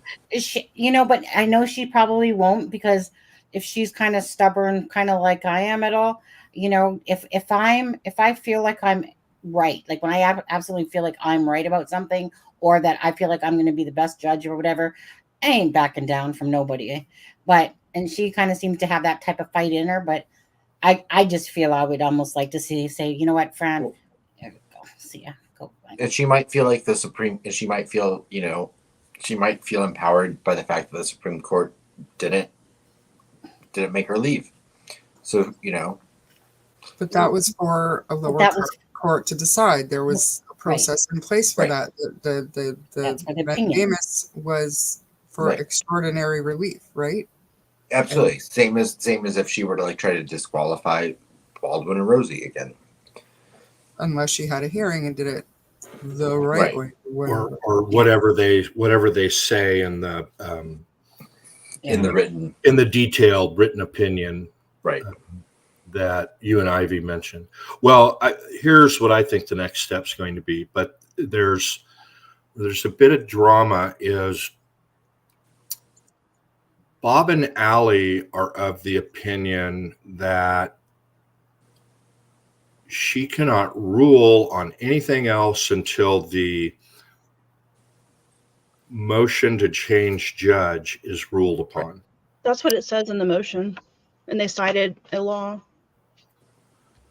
I read that law. Thank you, Ivy. I'm going to go back and look at that, what law they cite. I don't think I have that motion, but somebody will get that to me and I'll go back and look at it again. I thought I looked up that statute and I didn't see where it says that. It doesn't say that in the motion to change. The motion to change judge is in the Indiana criminal rules. And it doesn't say that if you get it's clear that the trial judge hears it, not a uninvolved judge. So we got that answered. But it doesn't say in that rule.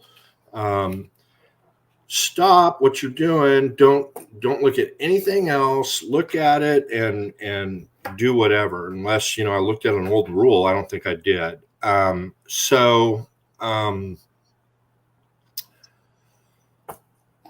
Be that as it may,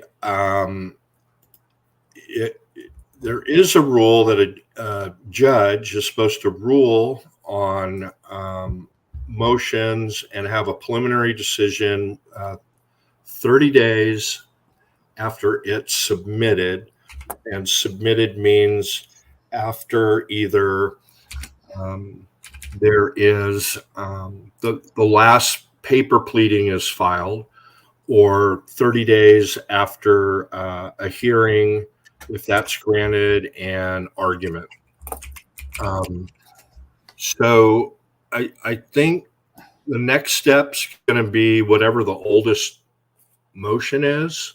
And when that approaches 30 days, that'll happen.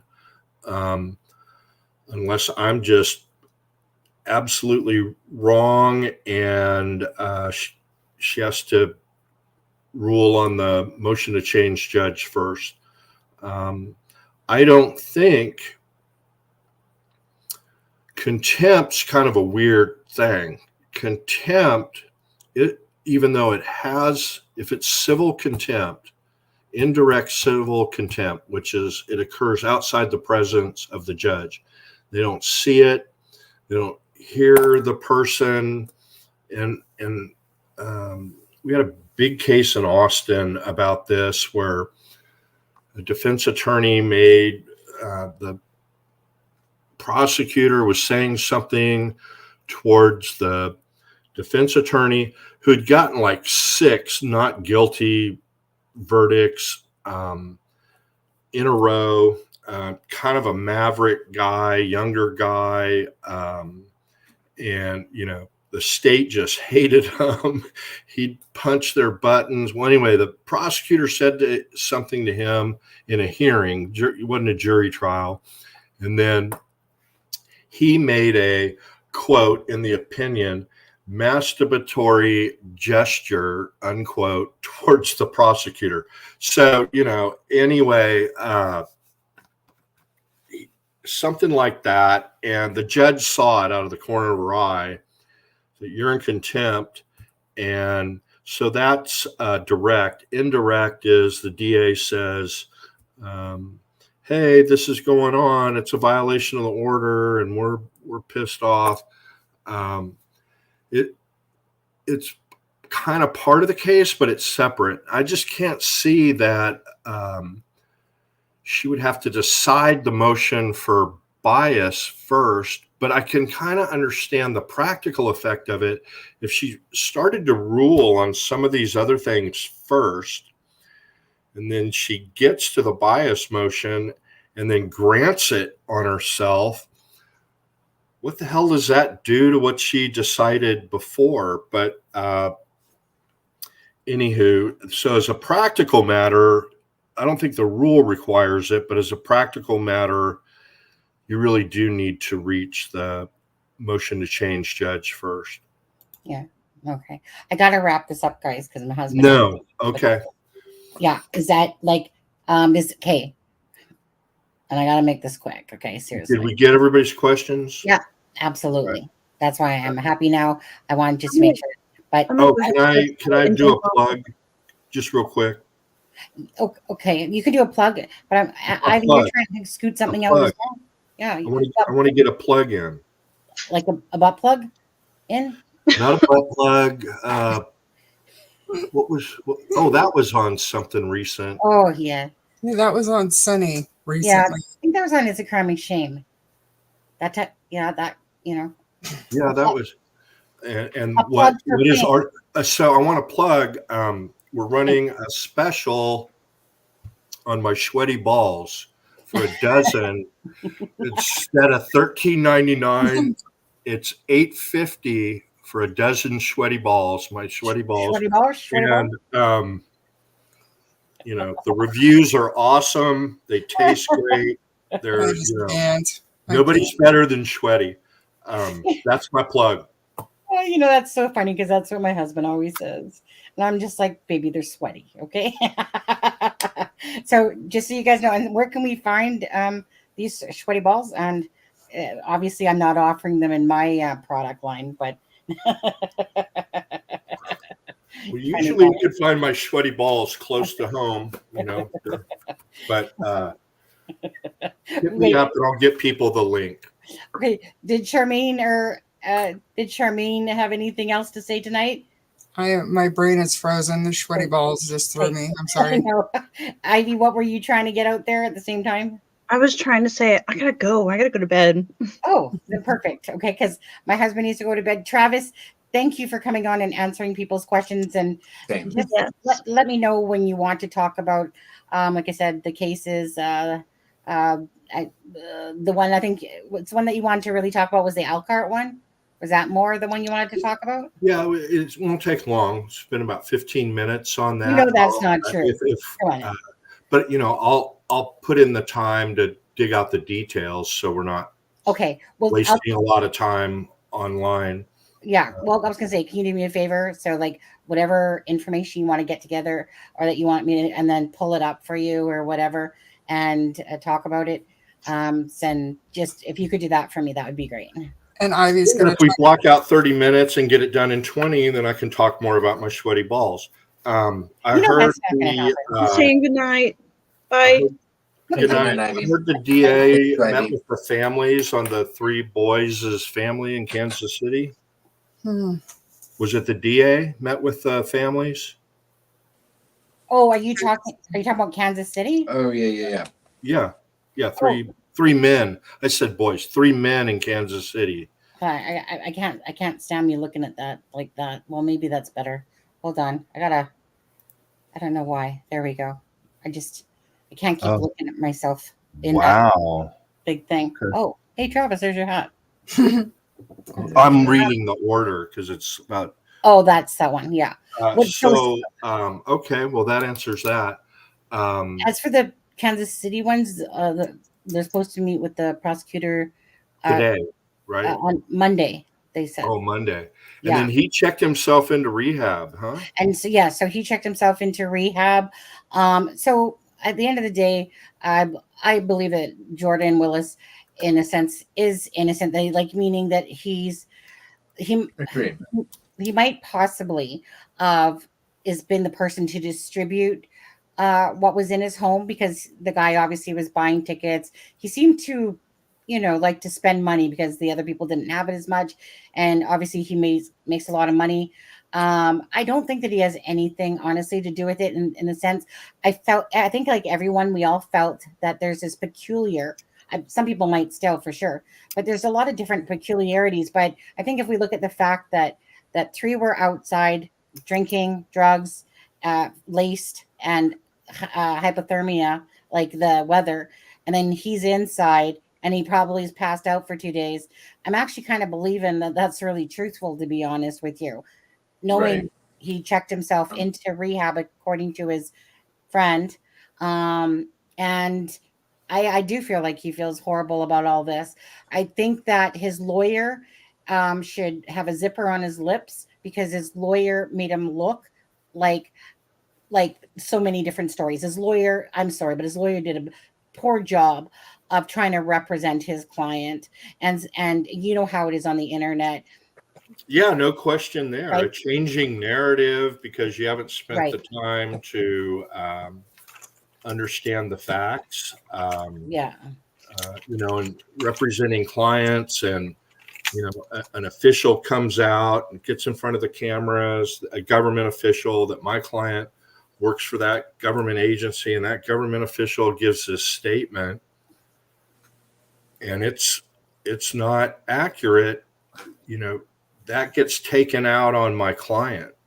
Even though he didn't say anything, it's like, well, the chief of police or the mayor or the whatever make this statement, and then it's like the facts come in, and it's like, oh well, first the story was government official, my client, they were saying this, and then they were saying that, and I'm like, my client wasn't saying that. It was the dipshit mayor or the dipshit chief, but it's devastating to have a statement attributed to you that's just poor, a lawyer not having a good grasp of the right, the fact.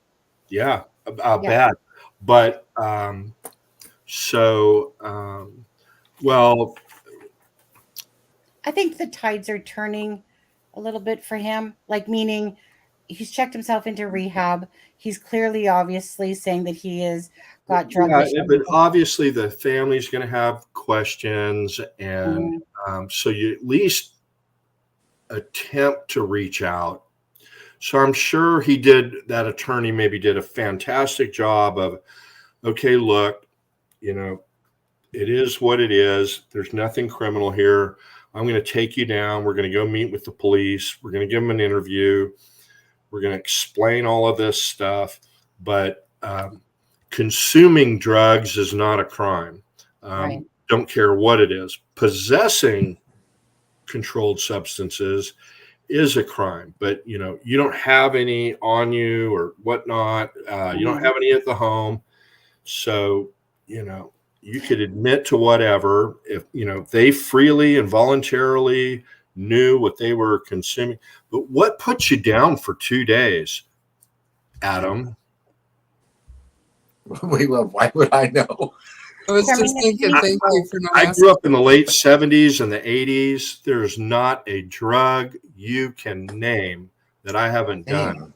And nothing puts you down for 2 days, except acid could put you down for a good maybe 14 hours. Yeah, but nothing for 48 that I'm aware of. But no, I mean, I've read fentanyl. There are types of fentanyl, but I don't know. Oh, a time release fentanyl, maybe. I'm not a drug person. Well, Travis, speak to me, talk to me, because I've done acid and all that stuff, but I didn't. But nowadays, everything is like laced with meth. Everyone's doing meth and fentanyl and stuff. So unless you're going to tell me that you know how that might feel, chances are that like between drinking and whatever, do you kind of think that that's kind of what happened? Is that because the men? Well, I've represented a lot of tweakers, meth users, but typically they're chronic, and when you ramp up, you snort, and then you smoke, and then you IV.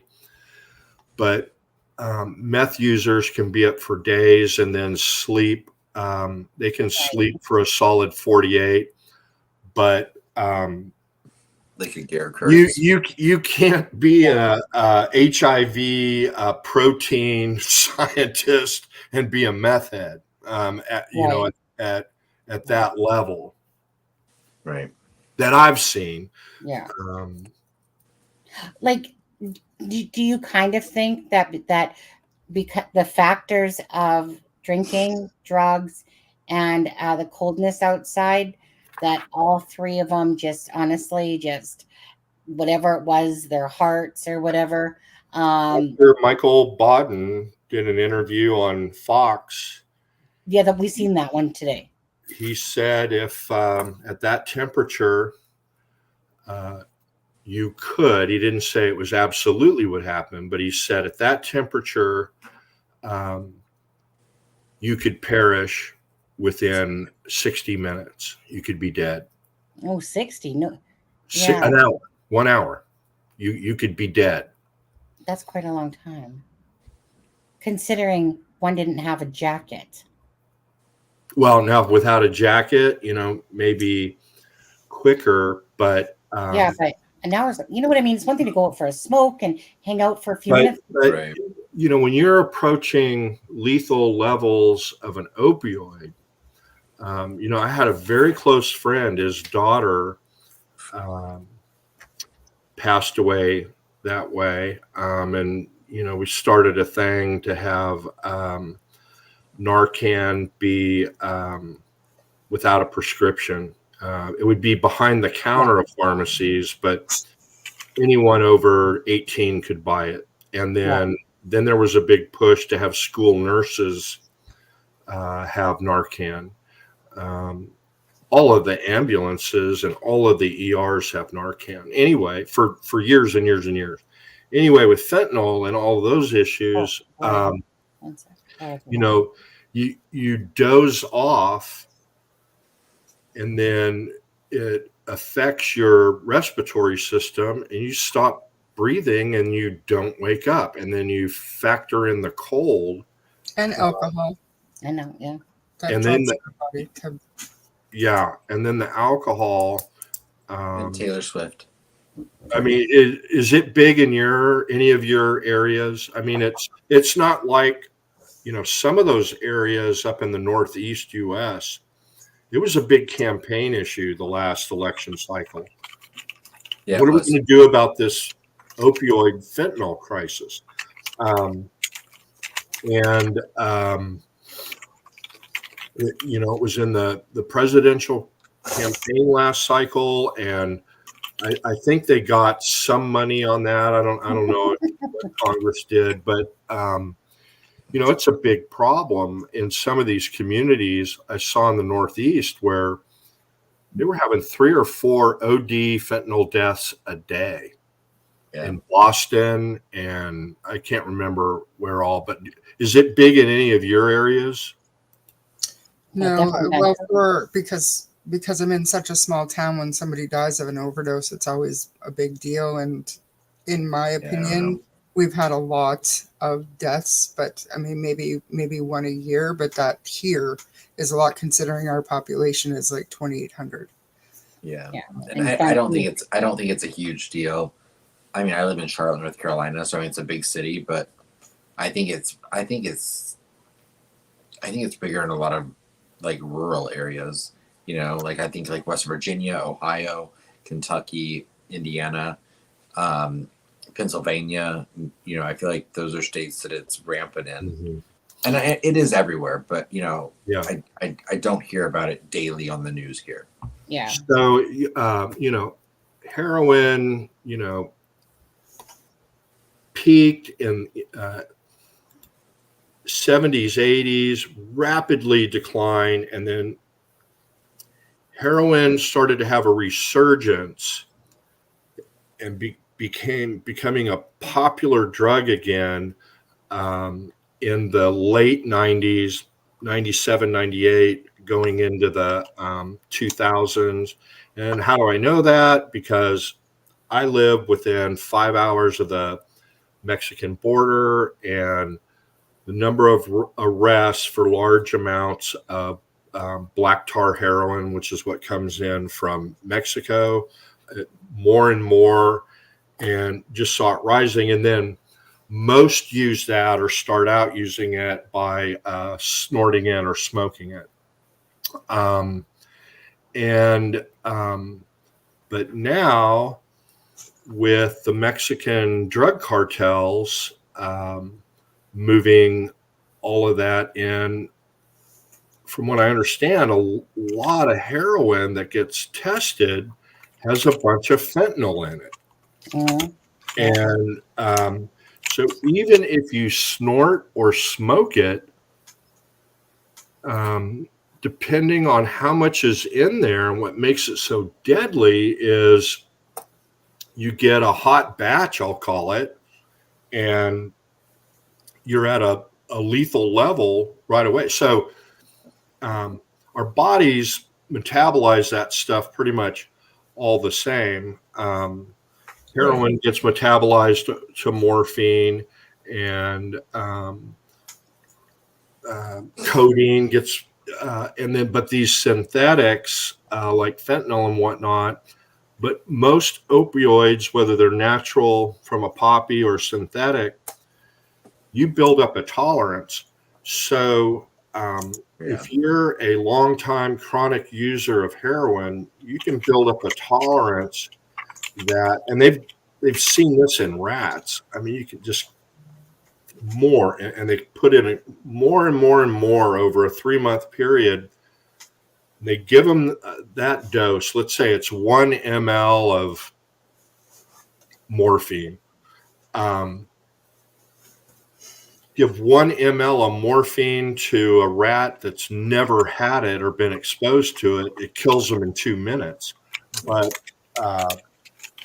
this fentanyl stuff is just, I guess, wicked bad, wicked ugly. And but I look at that photo of those guys. Yeah.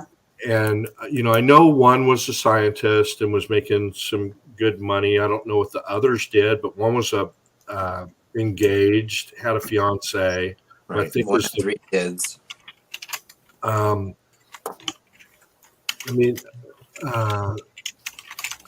People in their 30s, when I was in my 30s, which was a long time ago,